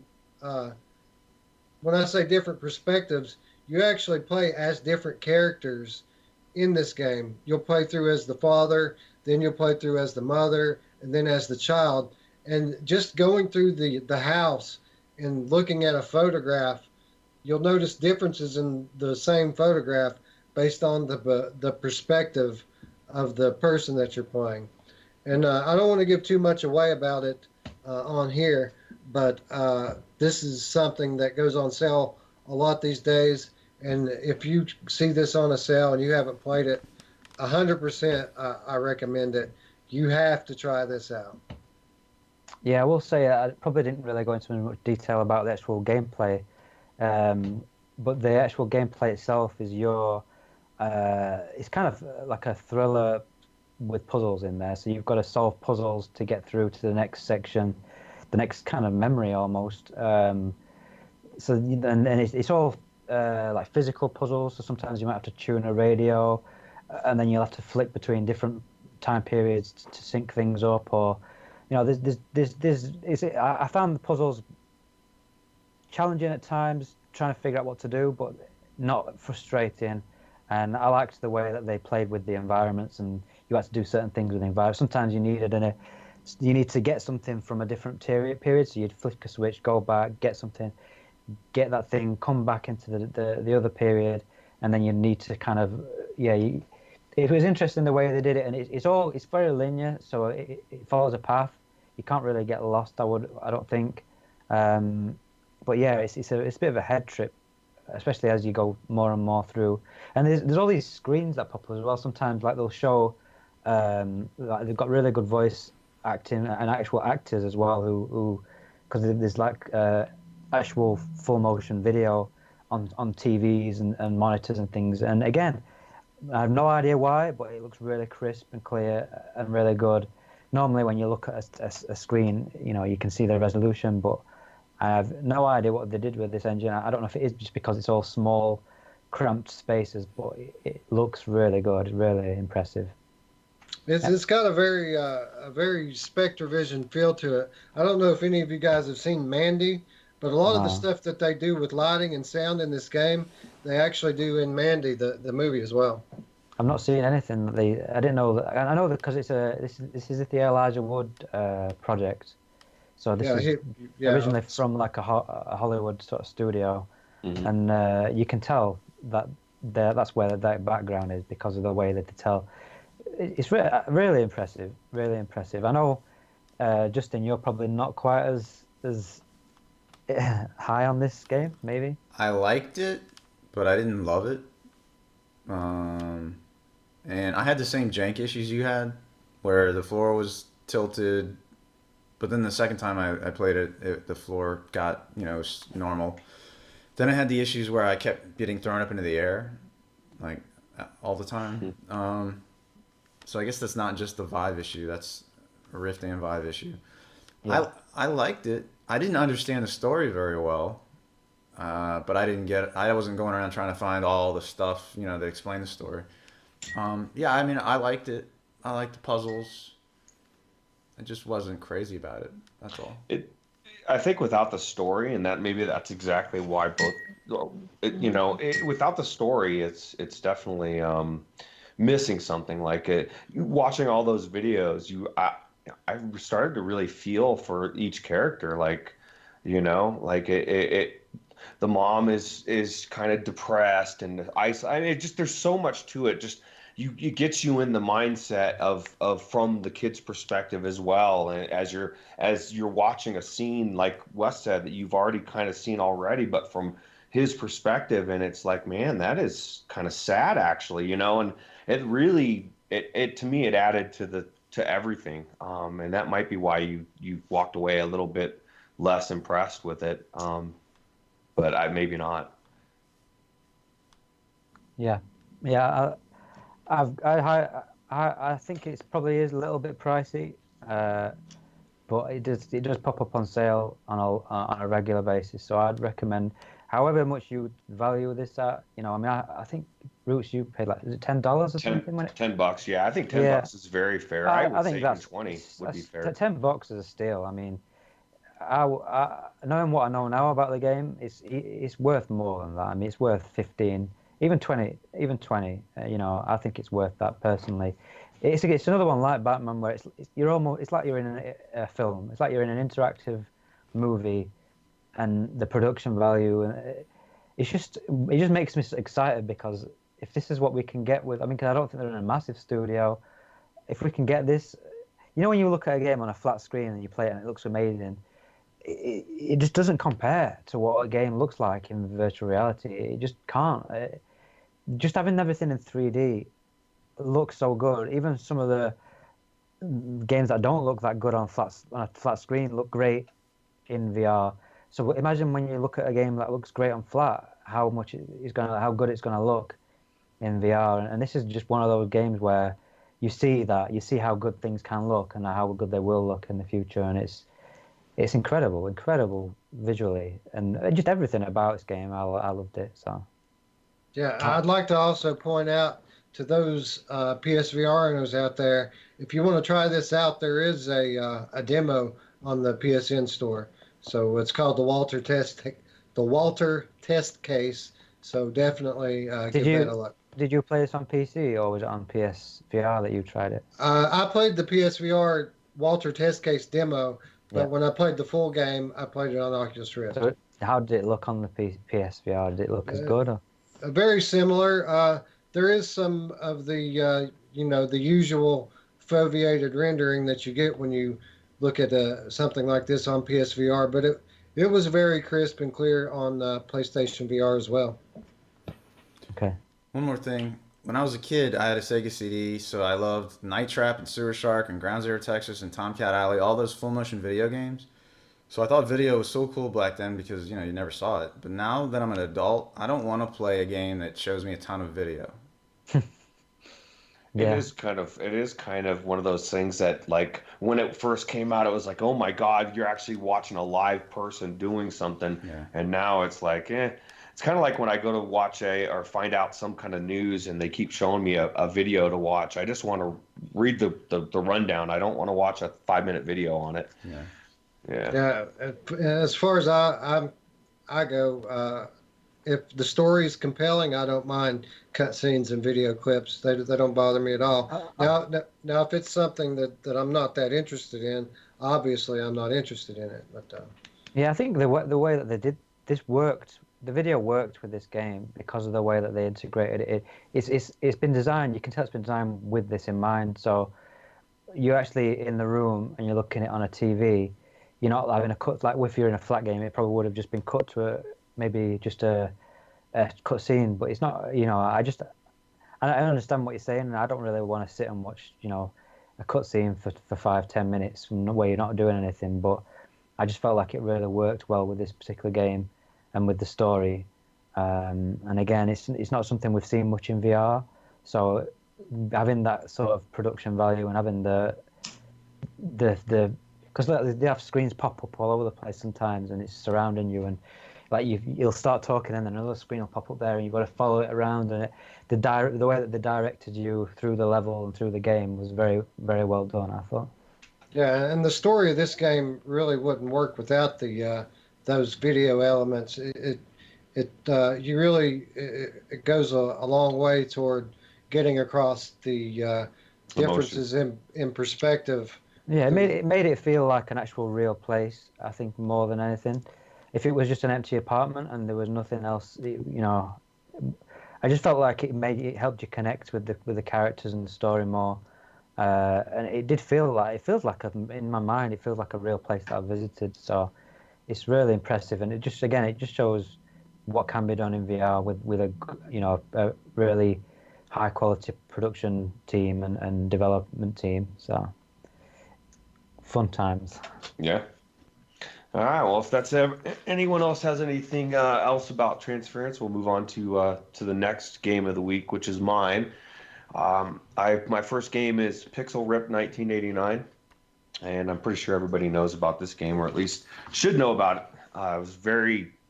It just came out and blew everybody away. At least it did me. It's a platform gamer by Arvar Immersive Games. It's selling on Steam right now for $24.99. I think I paid the full price for it.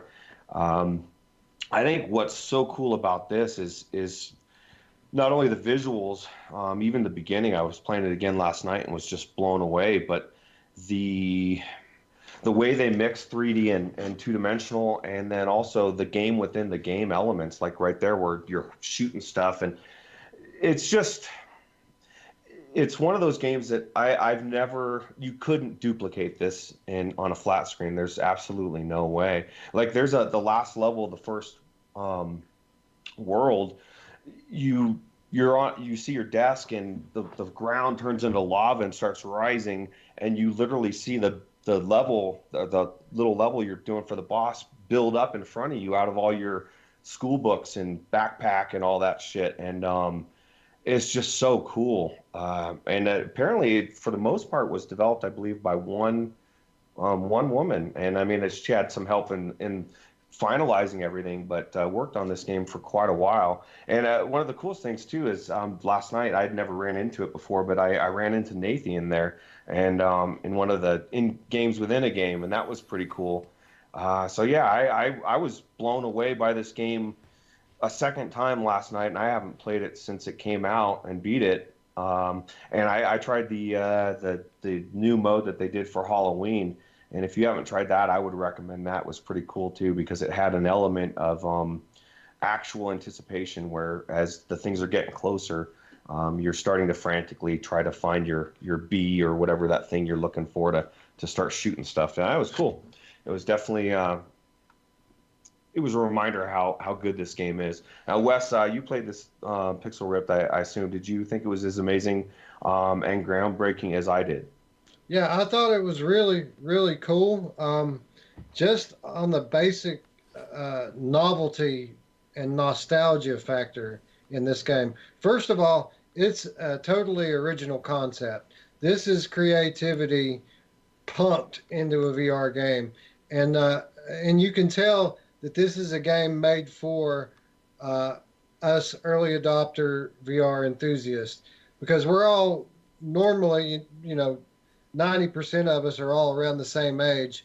So when we see this technology, these certain aesthetics that throw us back to our childhood, we all get the same similar feelings of nostalgia. But beyond that, the way that these levels are put together, I mean, just the basic levels are cool enough that you're playing a game within a game on the handheld. But when the handheld breaks open and the game comes out into your real world, it's breathtaking. It's amazing.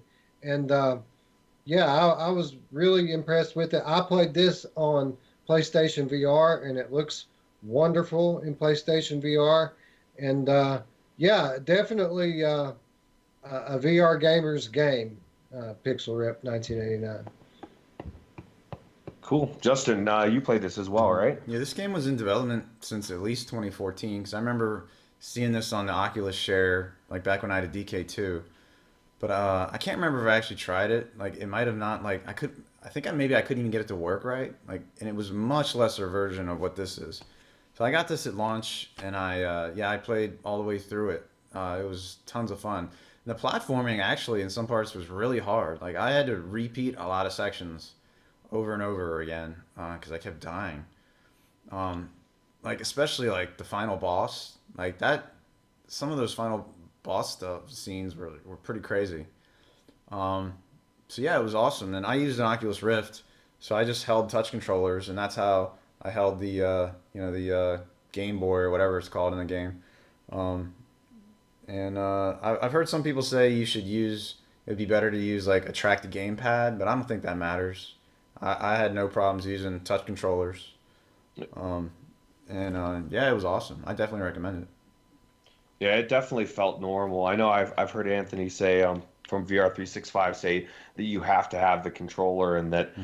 But I even was thinking about that last night when I was using it and I was twisting it and doing it, and there was absolutely no difference. Now, if you're one of those people that it just, you can't get over using two different analog sticks at the same time without it being one controller, then I could see it being an issue. But I would say the tracking for sure added to the whole gameplay. And if I had used just a regular controller that wasn't tracked, I don't think it would have been as good, personally, or it would have missed part of the element that I liked about it. So Definitely. and the reverse kinematics too on your arms. Oh my God, like done very well. I would never guess that this game was developed by one person and then like finalized with a small group of people. It is just very well polished. I know, Alex, have you tried this game?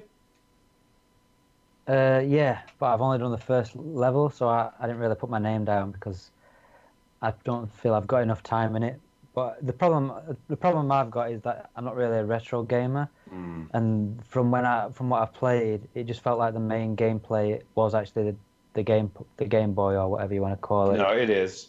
So that's why I've not really gone back into it. But I know it does open up. Maybe I don't know if does the gameplay change, or is it just the visuals that kind of open up? Or... It does, but it doesn't. Like it's one of those games that I would say if you aren't if you don't like those type of games, you're not going to like this game because like for me, like Wes was saying, the nostalgia, even just the gameplay, because it's designed like every other side-scrolling platformer was back in the day, where you move fast. The faster you move, the easier it actually ends up being if you can time things right. And they did that very well, and that was enjoyable to me.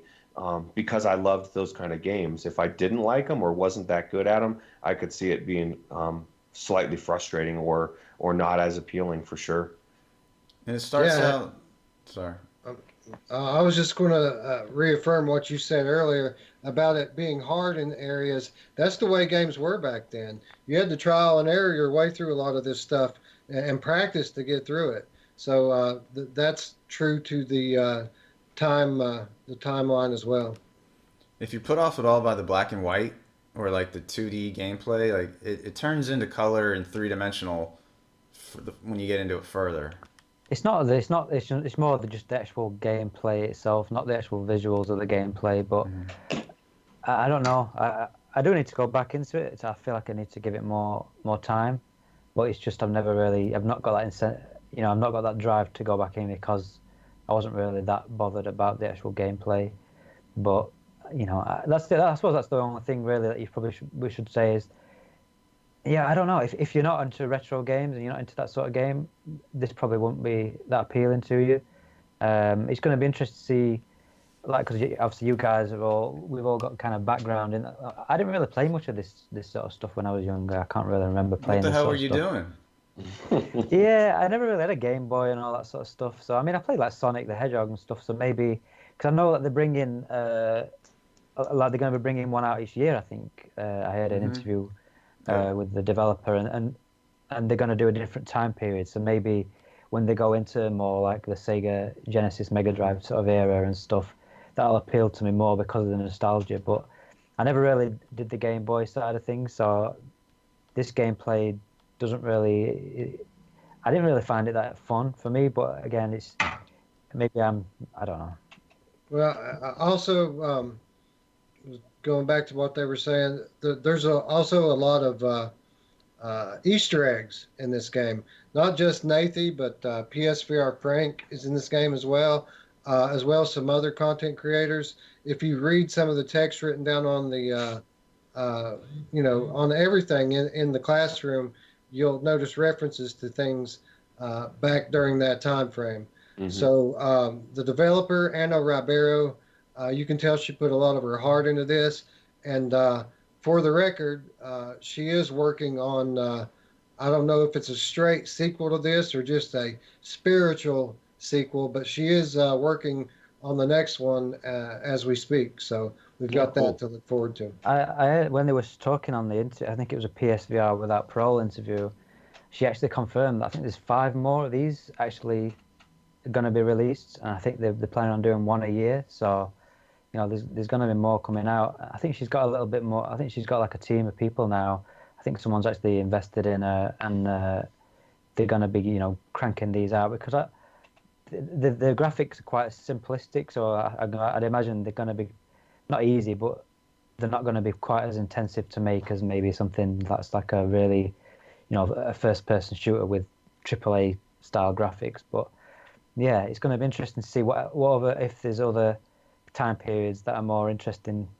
It'd be interesting if they do like a Zelda sort of thing. I can remember the old Zelda games or something. If they do something like that with, because I love that. I think that was one of the games I played on the Game Boy and that I really loved. But I never played anything really like this sort of side-scrolling, hardcore sort of thing.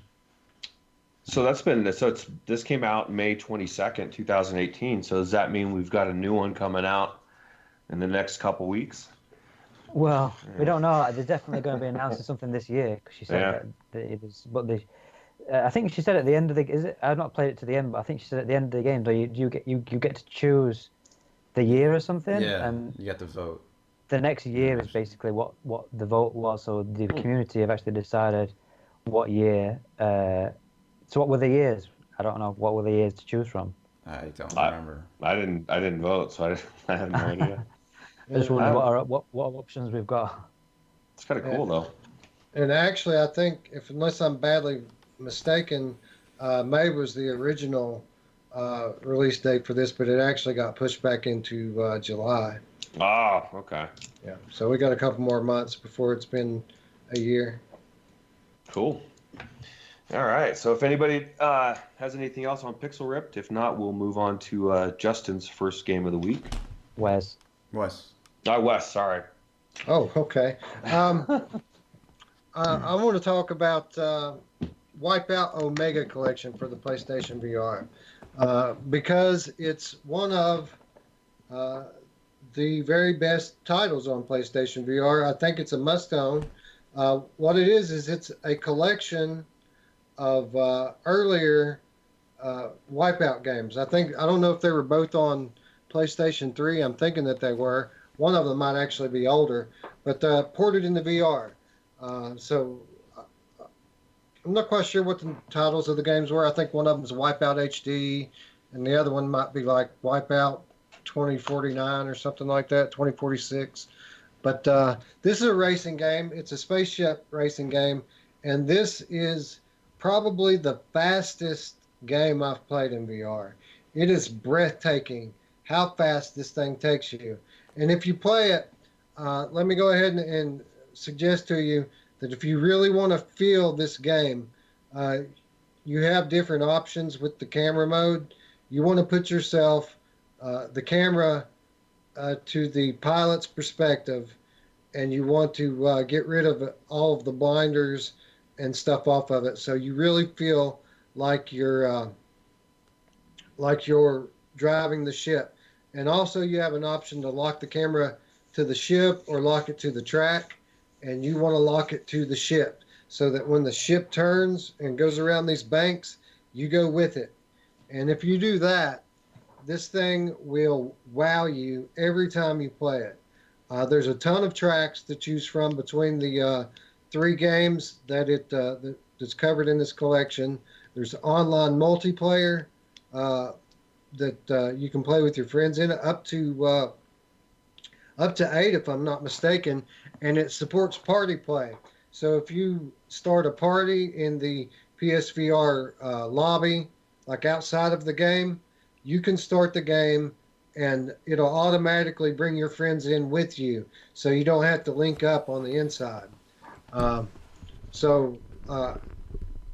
It's absolutely visually stunning. You would think that it was made for VR, as well as it plays, sounds, and looks, and definitely a reason to pick up a PSVR if you're on the fence about whether or not you're going to pick one up. This game is absolutely 100% top notch, and it's just another example of Sony's inherent advantage.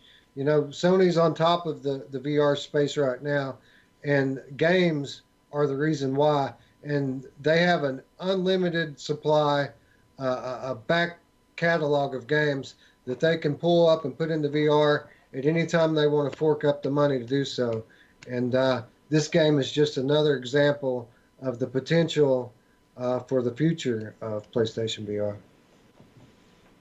Yeah, it's definitely a perfect example of why, like, when you look at all these games that are out there and people just think that they can't get ported over, it's going to take the company like Sony and the developers doing it for sure. I played this game and I was blown away. Super fast, like you said. Definitely one of the better racing games for me in VR. My biggest thing with racing games is if I need a wheel, like I can't play Assetto Corsa or any of those other ones, they just don't feel right without a wheel. Whereas this felt very intuitive with the controller, and like it did back in the day. Yeah, Just now yeah. in VR. I guess I should point out that it's not a racing sim, obviously. This is a arcade style, and it's not pure racing either. There are battle elements and other rule sets that are implemented in this game to vary the gameplay up. It never gets old. No matter how much I play it, I can't get myself sick of playing it. Uh, I can go forever on this thing. It's so much fun. Well, Justin, you played this one, right? Yeah, this is one of the reasons I bought a PSVR. And I don't know. There's so much content in this game. I don't know if I'll ever actually finish it all because it's 3 games in one. I think I finished one of them, like maybe HD, and I might be close to finishing Fury. I can't remember where I am or what, but yeah, I need to get back into it, and I want to finish. Like to finish it. What do you have to get? I guess you have to get first place in all the in all the races or the final race. I'm not sure, but it is awesome. It's definitely one of the best racing games there is in VR. It might be the best. And yeah, Alex, this is a reason for you to get a PSVR. This game alone. But if I think if you do what Wes was suggesting, where you're like locked to the movement of the car, I don't know if most people can handle that. Like, No, it is intense. yeah, it's ridiculous. But I've been playing with my head with my view not locked to the car. But I should probably try that, the one you said to do. Like, I have it so that I guess I'm locked to the horizon. So when the car goes there, my view is still, the car's here, my view is still this. But, like, I should do it this way. Yeah, where it really shows up is when you go into these elevation changes. Like if you're going uphill Hmm. and there's a curve at the top of the hill and it kind of throws your car off the track into the wall. Yeah. It's like you literally go airborne. And if you're locked to the car when that happens, man, it is nuts. Hmm. It'll make your stomach go into your throat. Gotta try that then. It's Yeah, awesome. Considering in Discord one night, Justin's trying to make himself throw up in a game. Oh, yeah, that's the goal. So that's Yeah. the goal, right? Yeah. Is there anybody else on Wipeout Omega Collection, or we'll move on to Justin's actual next game?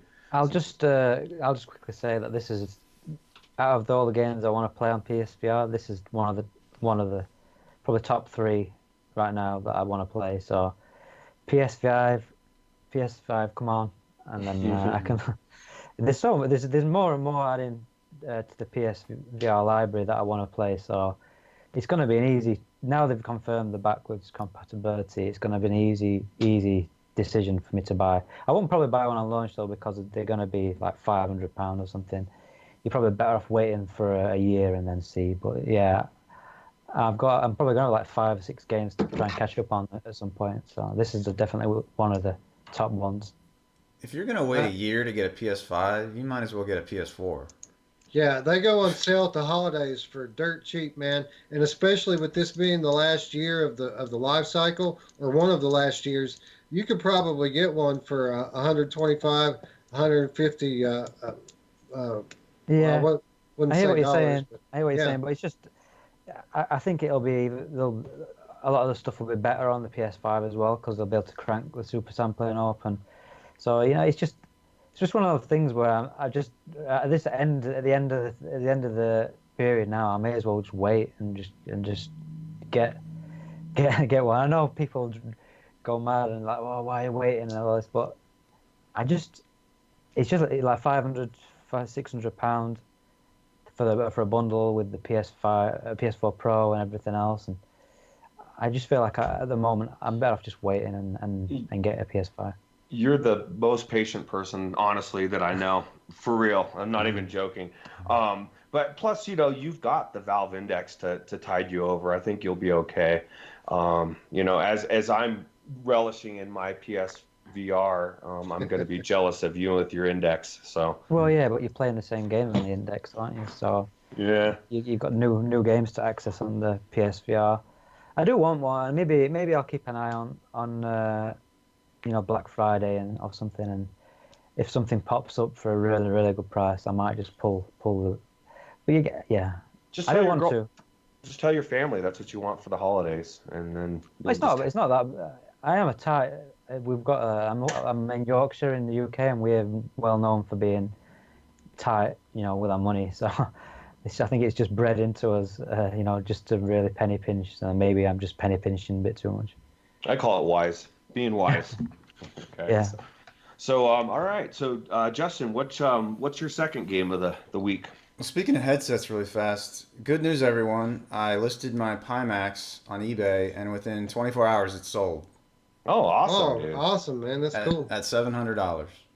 And let this be a warning to anybody else that's thinking about getting Pimax. Make sure that it's something you really want, or for whatever reason, if you want to return it, they're not going to help you. And Justin is proof of it. Unless you're, Steve and Kevin Haney or whatever, it just isn't going to happen. They just don't. To me, they don't seem to care about their customer base. That's just my I think personal. it's Kevin Henderson, and Oh, I okay, Henderson. I emailed him directly, no response. I talked to North American support and I talked to Japanese support, no help. So Shame on you, Pimax. be Did you get your careful. money back? Well, I sold it. What, for the full price for what you paid for Yeah, it? 700 was the full price, but also shipping. I had to pay eBay extra for fees and shipping. stuff. Yeah. I just can't believe that in 2019 a company would put out a product that they're not willing to stand behind. Yeah. And I already felt like they were a little sketchy to begin with. But after seeing that somebody that I know personally pretty much getting the middle finger, I would never give them my money, and I would recommend no one else do either. But that's just my personal opinion. Thank you, Roots. So. All right, so I'll go to the next thing, which is Zero Latency. This is like the Void, but it's a competitor. They have way more locations. They have 29 locations in 18 countries. It's 4 continents.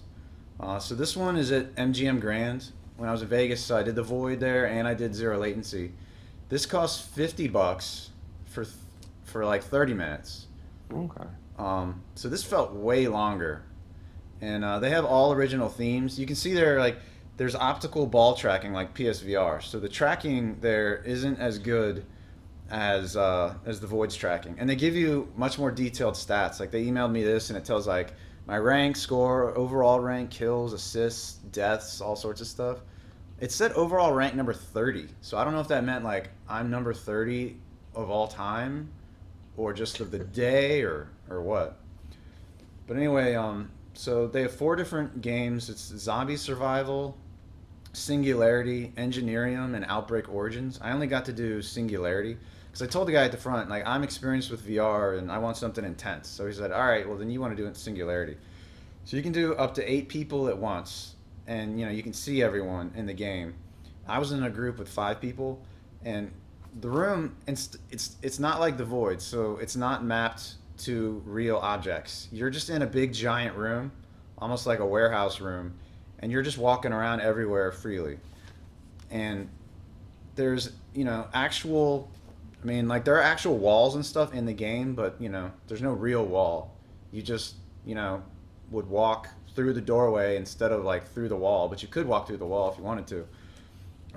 So there's a white grid on the floor, and the guns were laying on the ground. So we suited up, and then we got over there, and they're telling us their whole spiel about do this, do that.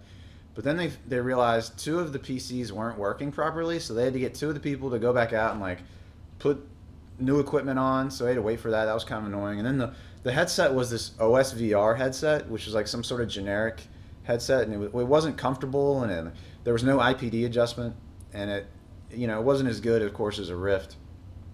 And then the tracking was kind of swimmy, sort of like how PSVR is. It was like a little bit swimmy on the guns. But the thing is, once the game started, it was so intense. There's so much going on. You didn't have time to even notice any tracking issues at all. And also, I saw in the news recently they're switching to WMR, so hopefully that'll make their tracking better. But WMR has its own tracking issues too. But like it'll be a better headset. I think it's some sort of HP WMR headset. I wonder how that's going to work, because obviously if you've got, like you said, with the motion, is it motion leap? No, there's no leap motion on this. No, I mean with the Wix, would it not pick other people's controllers, or are they just paired to the headset? I don't know. I don't know. Maybe they're gonna have like another tracking system. Maybe that optical system will be going on still, and then the WMR will be just for like individuals tracking. Right. My guess is that's how it's gonna work. So this has no like heat or cold or wind or smells. There's none of that stuff in this. So that's a big difference between this and the Void. No hand tracking. You have a gun in your hand the whole time. So I played this game Singularity. This is a trailer for that. There are 4 different weapon types you can choose. You can choose a pulse rifle, a laser beam, a shotgun, or a railgun. They told me the railgun is like the highest scoring gun, and that like one shot you can kill enemies. So that's why I picked the railgun. And it's like really intense. Like there's enemies coming at you all the time from all directions. You're walking down these corridors, and you can use a shield. And there's like robot enemies coming at you, flying drones, laser sentries. Also, you go up and down elevators.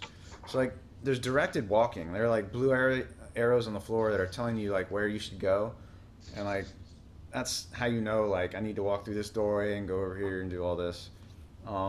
So there, like I said, elevators. There are moving platforms. Like all of you are gonna get on like this platform that starts moving through the game world. So you feel like you're actually, floating through corridors or floating through like big open areas, and then enemies are flying all around you. They're flying enemies, and there are these giant guns shooting at you, and you got to actually like duck and cover and get up and shoot, and like in you can die a lot in this game. Like I died 4 times. They said the record for deaths is one person died 34 times. But like in the Void, I don't think you can die at all. The Void there's no consequences. You can just sit there and just get shot all day and nothing's gonna happen. You're just gonna feel the laser shots all over you. So there's more serious scoring and stats tracking, like I said earlier. So like, yeah, it told me number 30 all time, 239 kills. So that's a lot of enemies are coming at you in this game. One of the coolest things in this game was at some points in the game there are like angled walkways. So you're walking straight on just a flat floor, but in the game you're walking on an angled or sometimes even a curved walkway. There was a PC game where you would like walk on curved walkways. It was a first-person shooter. I can't even remember what it's called now. But anyway, it felt like that, and it was really cool. It like tricked your brain into thinking I'm really walking on this curved walkway, and in real life, it's just a flat floor. So this game I think was more fun than anything the Void has. It was like way more intense. It's not as immersive, obviously, but like I don't know. I might have preferred this. What they just showed was one of the curved walkways. I might have preferred this as far as the gameplay. This for sure, but like the Void would be cooler for like someone brand new to VR. This would be probably too intense. Like there were some people that had never done VR that I think were just overwhelmed because this was insanity. But like they have other games like this zombie game. That's probably like slow moving enemies that are just like and dumb. These enemies shoot at you and are going. There was even a boss fight. This giant boss at the end. So it really felt like we were fighting for our lives. So if I go back to Vegas, I'm gonna do this again. Try one of the other games. I'll do the Void again, for sure. So I think that's about it. Do you think that they'll? I mean, I know we've got it for the PSVR, but like every time I see something like this, I just wonder why we don't have guns for the PC. Like, I just the immersion and even the way the aim controller is designed. If you just completely rip that off and put it into PC, having both analog sticks, it's just amazing. The immersion it brings to the game. Hmm. I buy games for my PC PSVR just because it's got aim support. Yeah. I feel like some companies should be doing this. I There don't are know. PC guns. I think they're just expensive, and it's up to the developer to support it, and that's the problem. Yeah, I've got a gun stock, which I've. But the problem is that there isn't anything really other than multiplayer stuff to use it with. So it seems like developers are not really making two-handed guns a lot in single player stuff, which is obviously the main problem. It needs to be supported, obviously. If Oculus, for example, decided to make a peripheral gun, then they've got to make games to support the gun, and developers have got to get on board with it. So I like the fact that Sony have done this, and I think it's I don't. Does anyone know how well it's sold? Whether it is, I know it's done relatively well because it's like a peripheral. I can't say peripheral of a peripheral, almost. But Hmm. yeah, I mean the immersion. I've got a mammoth something or other. It actually uses magnets. So it's rather than like some of the where they go on the top, and you have the cups. It's Hmm. actually magnets underneath, Hmm. which I like that more because it feels more natural. So when you pull the gun off, that you actually just roll it off underneath, and then you Hmm. just pull it back up, and you can match up. Obviously, like in something like contractors, you can line everything up so that when you pull your hand up to the front grip, the magnet kind of just clicks into place. So it feels really good, and I've put weights on mine as well. I've got like ankle weights, so it actually feels like it's got weight to it, and I've packed out my butt so I can pull it up against my shoulder. Hmm. When I play games with it, I love using it, but there just isn't really anything other than multiplayer games to make use of it. I don't find at the moment, so that's the main problem with gun stocks at the moment. I Yeah, think. like if you tried it with a single player game, it wouldn't even work because the gun would be in some weird ass position, right? Most of the single player stuff is all single handed stuff. Even the Hmm.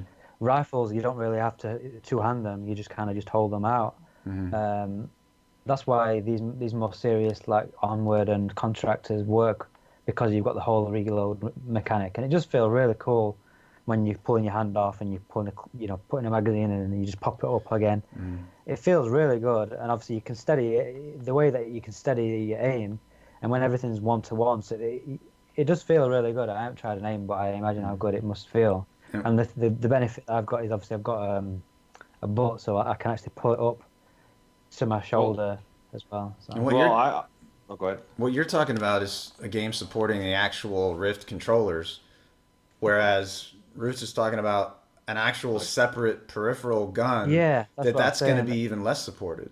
Yeah, that's what I mean. There's Yeah. not if someone made something like that, who's gonna? It's getting support for it. Whereas because it's a Sony actual, they've funded this. I mean, the Farpoint was made around that around the aim controller. So, Hmm.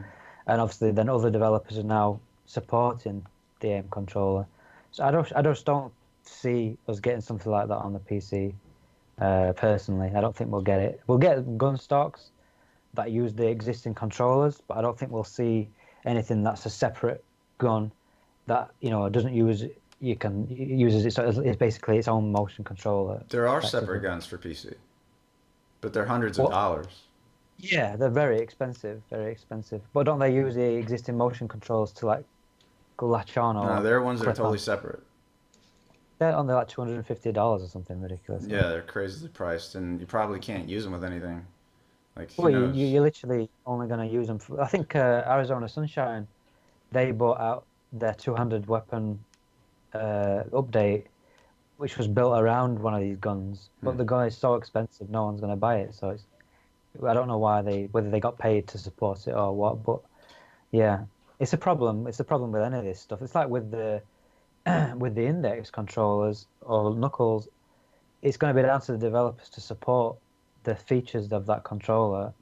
Otherwise, you're just going to be playing it similar to what you've already got. So I think in this game I reloaded, there, like cocking it, like there's a slide thing on the bottom. I think like that's a shot how. type thing. Yeah. It's pretty cool. I think there's some, but it would be cool, I guess. And maybe it's not feasible, but I'd love to have a PC aim controller. But So if that's about it, if we can move on to Alex's second game.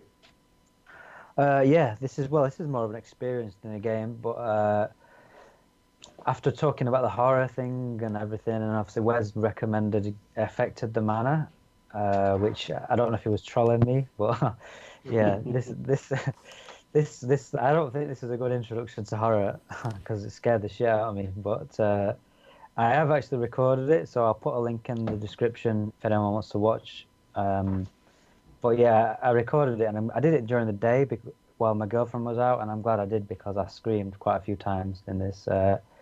You, it's quite cheap. I think this is only like $5 or something, but it's not expensive. But you have two paths, so you've got a left and a right path, and I think there's multiple endings within that. So I think there's maybe like 4 different endings.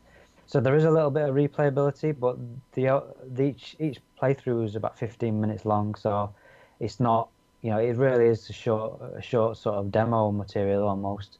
Um, you are, it's like a haunted house, so you're basically walking through this house and things pop out and things happen, and the graphics are actually really good. The experience is really good.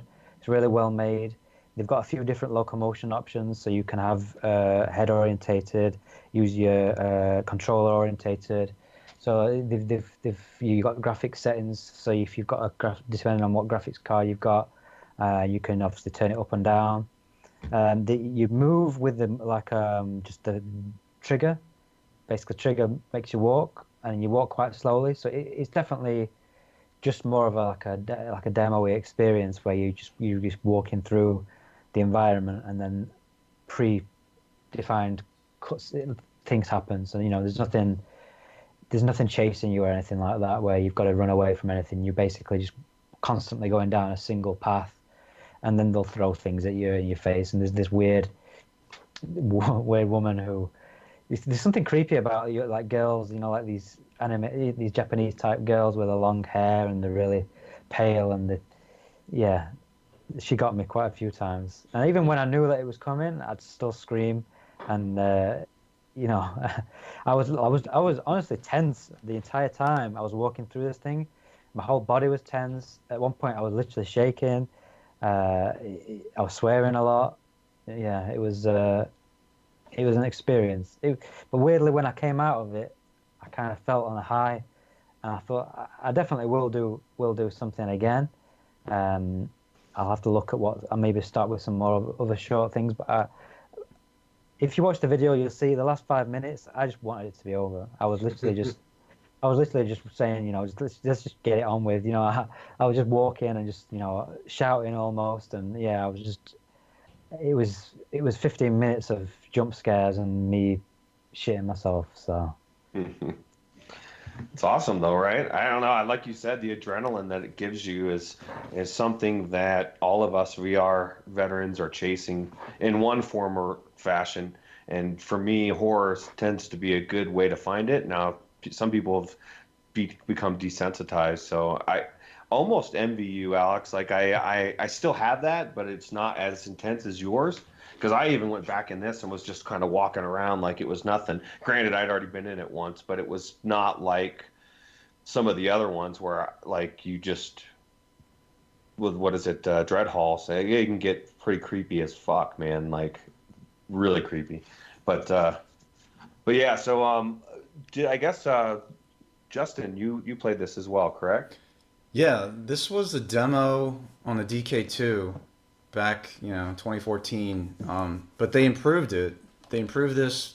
Like this version has a lot more going on and has better graphics.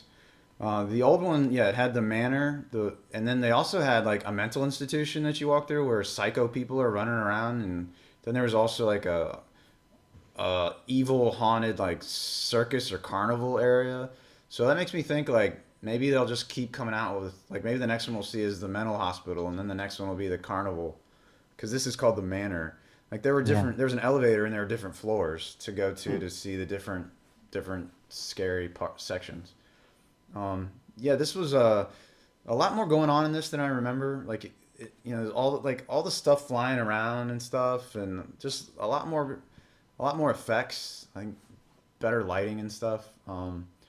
The girl that you were talking about, like she annoys me because she like just does the same thing over and over. Um, Yeah, I mean, it's just jump scare. There's a bit of kind of they've got some good audio, positional audio and things, and like you get whispering in your ear and things, which builds up the tension.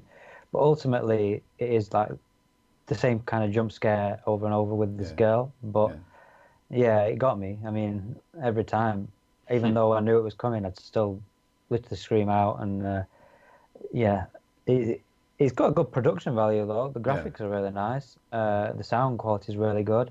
It's like you say, it's almost like they took the three experiences and then they just kind of separated them, but they haven't. This came out a while ago, I believe. This is quite an old game, so you'd think that they would have bought the others out by now. Yeah, 2017 it says. Completely remastered. Yeah, 2017. So it's 2 years ago. Mm-hmm. So maybe they didn't get enough sales to warrant developing the others or something. I don't know, Yeah. but if they added the others in there included, it'd be an easy recommend. But it is cheap, so you can get this on the go as well. I don't know what it looks like on the go, but I noticed it was on the go for like $2.99 or something like that. So I presume it's coming for the Quest as well. Probably. I read this has branching paths. I haven't investigated that much. I don't know if anybody else has. At the It beginning, does. you've got two left and right, and then at the end, you've got like, well, when the ending I got, there was one where you go down some stairs, or you could go straight on. So there's kind of like four different endings, and I don't know what the difference is between the paths, but yeah, there's at least two ways to play. You probably got like 30 minutes if you played through both paths and then chose one ending. You probably like 30, 40 minutes tops.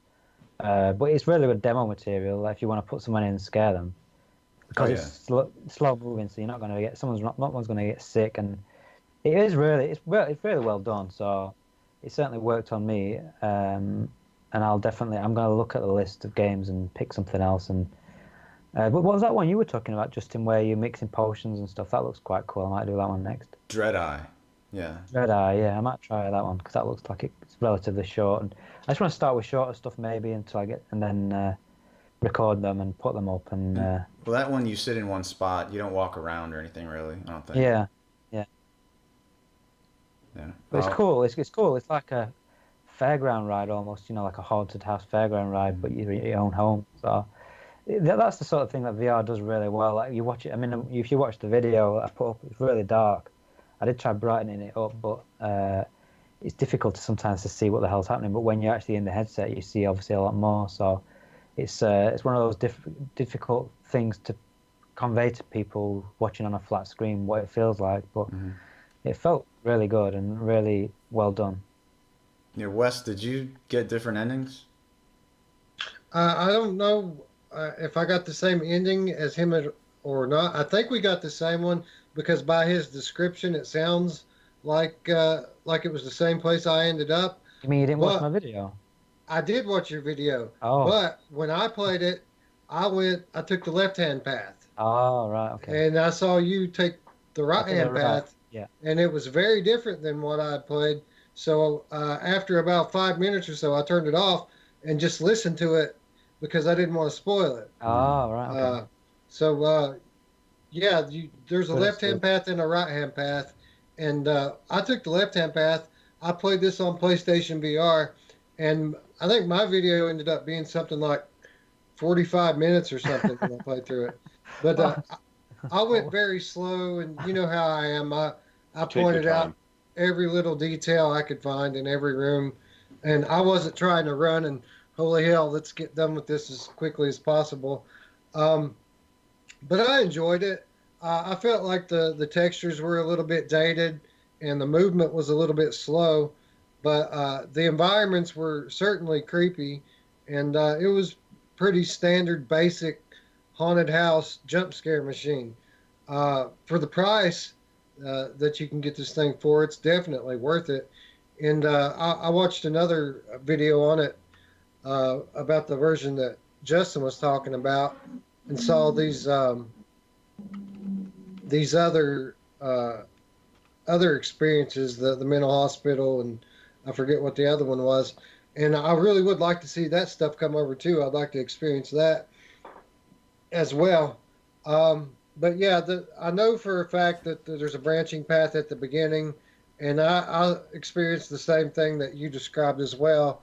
is I felt like I had two options at the end, and I think I took the same one you did by going left through the door instead of Oh no, walking. I went straight ahead. Oh, you So went straight? I went left. yeah. I think I went left. I'm not sure. It's been a while. But yeah, definitely a solid uh, beginner title for VR horror. If this one made you have a heart attack, I feel sorry for you going forward Oh because good. it's only going to get worse from here, buddy. Okay. Yeah. Yeah, let's hope. Let's see what Resident Evil 7 does to you when it comes to PC. I'll when I don't come on the show anymore, you'll know what it's done to me. Yeah, that's right. When you're in a ball curled up and freaked out. All right. So if nothing else for affected the manor, we'll move on to my third game, which is No Limits 2.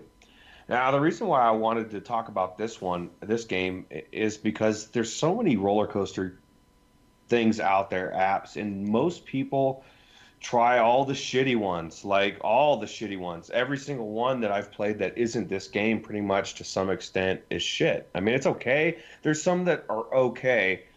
Um, but like when I first got into VR, like, of course, so you think about roller coasters and all that stuff. And so I checked into this game and ended up picking it up. And it's just amazing that um, it came out in 2014 as a regular flat game, and they added VR, and I'm not sure exactly how far along they did, but thank God they did.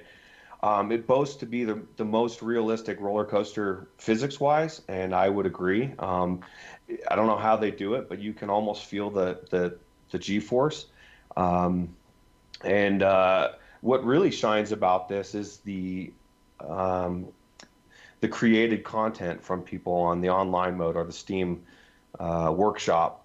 There's so many different, not only roller coasters that people have created that are very intriguing, ones that are unique, but there's also recreations of places I've been in real life, and people have created entire amusement parks. So really, there is no limit to what you can do with this game. And I will give you a warning. What you don't want to do, which my ex-wife decided to do, like she got in there and immediately started looking all around, and it was like a minute, and she had to get out of there because it was going to make her sick. And yes, that I know that sounds foreign to people to actually hang out with your ex, but we're still friends. But yeah, it's definitely, I would recommend it. It is a bit steep in price. It's $40 at the moment Damn. on Steam. Yeah, Damn. I bought it when I first got into VR, and I mean, my first year of VR, I was crazy. I just bought every fucking game. I didn't care how much it was. I definitely think it's worth 40, but if you can get it on sale, I would definitely do that before I paid $40, obviously. But it does really give you a good feeling of being on an actual roller coaster. Plus, you can switch seats. You can ride in the front or the back. It's just fully customizable. You can even change the speed of the roller coaster if you want to get crazy and switch it up to like 10 times what they developed it for. You can. So like if Justin wanted to make himself puke, you could do it on this game, Justin. I think you could do it pretty easily if you tweak things enough. But have you tried this before, Justin? Yeah, I have it. Oh, okay. Yeah, when little kids have come over here, like this is what I've put them in for their first time for VR. And these little kids, they loved it. They didn't get motion sick at all. I was amazed. And I would actually get a fan and point it at them so they would feel the wind on them during these roller coasters. Yeah, it's cool. It's fun. I love roller coasters. I need to try this game like with transducers vibrating. Oh yeah. Mm. I bet there's a lot of things you could do to really kind of tweak it out. I wish you could get like a gyroscope machine that went in sync with it. That'd be really cool. Oh my god. Yeah. But there's a free. I downloaded this as I think there's a free demo of this, and you can actually try two of the roller coasters out. Really? Yeah, I'm sure I've tried. There's definitely one. I'm sure it's this one, and there's two free roller coasters, and it felt good. I mean, it was one of the earlier games, so I didn't last very long before I had to come out. But yeah, it'd be interesting to try again, actually, to see if I can handle it. But it's like you say, because on this community made roller coasters. So Mhm. basically, you've got recreations of pretty much every roller coaster there is, plus obviously loads of fantasy ones as well. So there's a lot of content there if you like roller coaster stuff. Plus, if you're inclined to build, like I'm not the most, tech savvy when it comes to that, but like for somebody that loves to build things and maybe create your own roller coaster, you could probably get pretty elaborate with it. I wish it was more designed like that other roller coaster game that everybody wants in VR that's not, because it's not designed to be easy to make. The tracks, but it's a little bit more technical. But I think if you got it down, it'd be pretty cool. Yeah, I'm Yeah. super glad that you guys are mentioning this and bringing it up because I've always wanted a good roller coaster sim. Yeah, this is one of the no-brainers when you talk about coming into VR. This is something that you think would be widespread is good quality roller coaster sims, and there's loads of roller coaster sims out there, but most of them suck. Hmm. And I've played a bunch of them, and honestly, the best one I've played to this point is Rush of Blood, and that's not just a roller coaster sim. That's a horror, rail shooter. So I'm super pumped to actually hear you guys say that this is a good one. So I assume that you can really feel the height and the movement as you're moving through these tracks, huh? Yeah, definitely. Awesome, awesome. I'll be trying this in short order. Yeah, Would you it's put your definitely. Okay. Would you put your kids in it?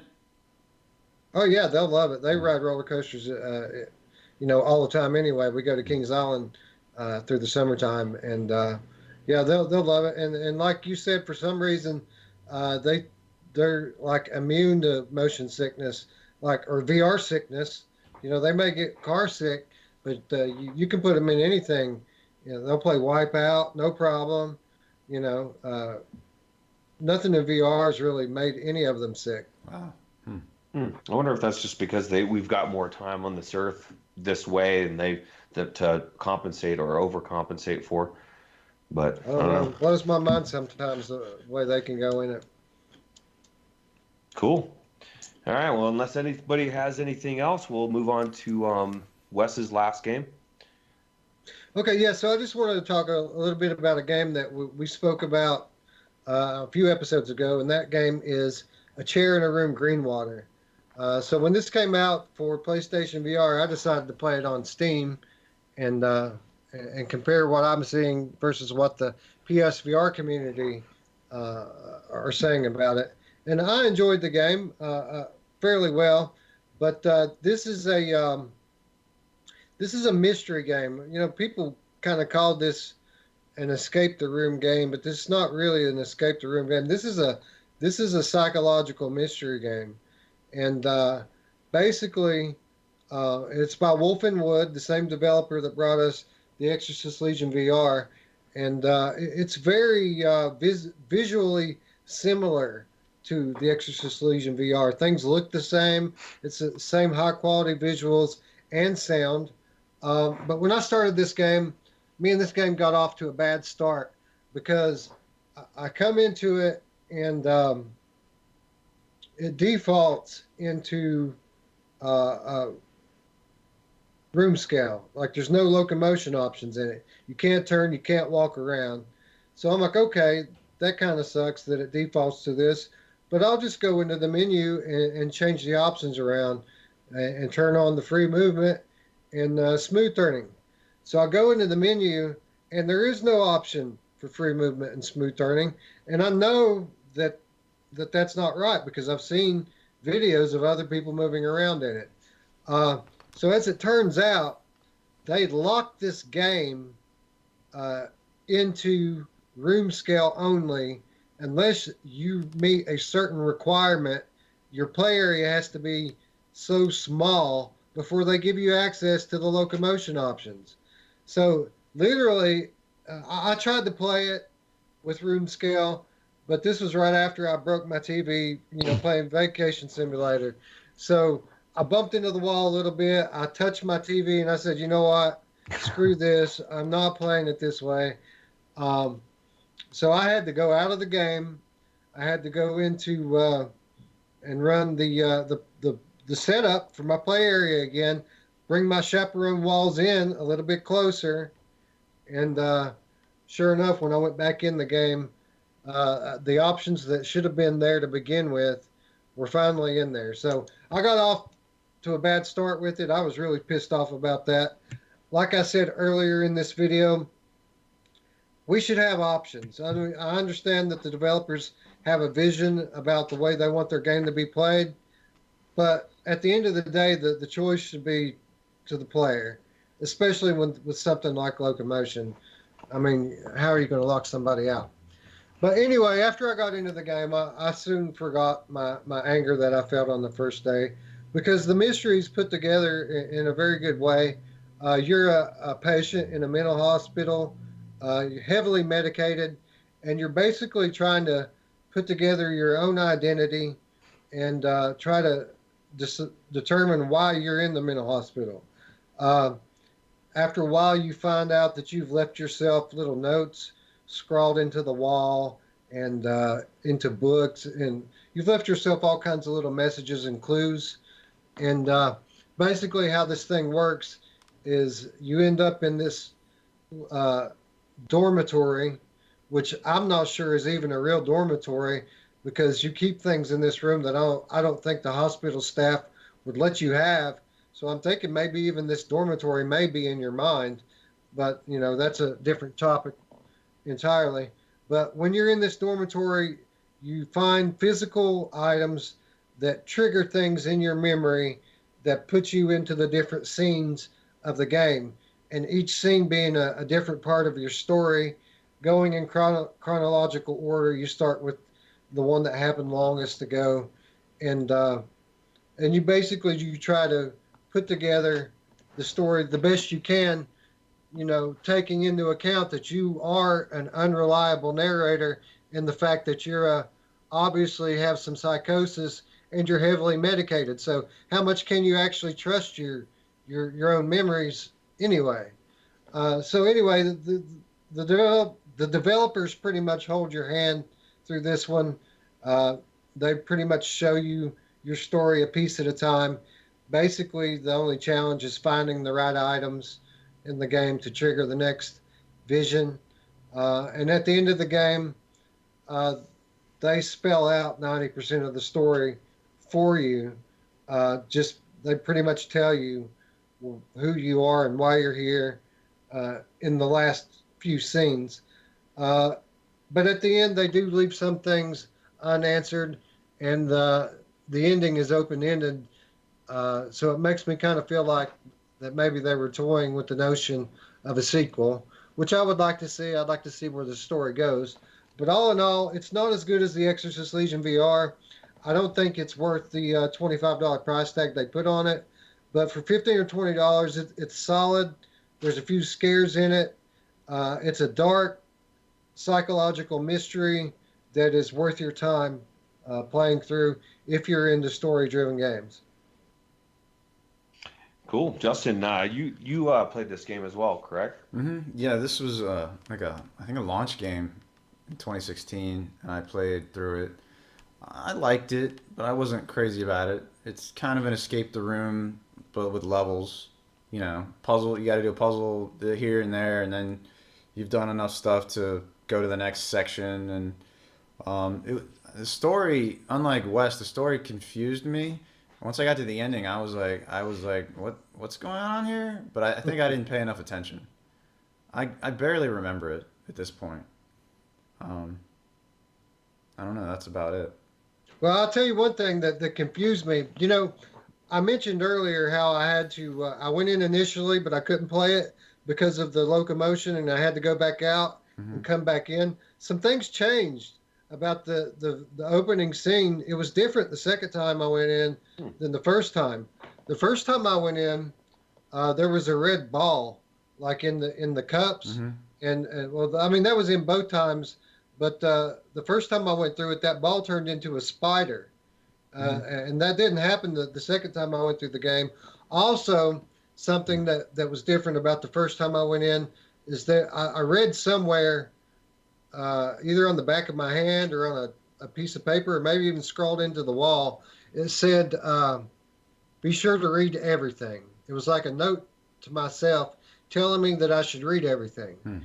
And that's actually a very good piece of advice for this game, because all of the real clues about who you are and where you're coming from was in the text.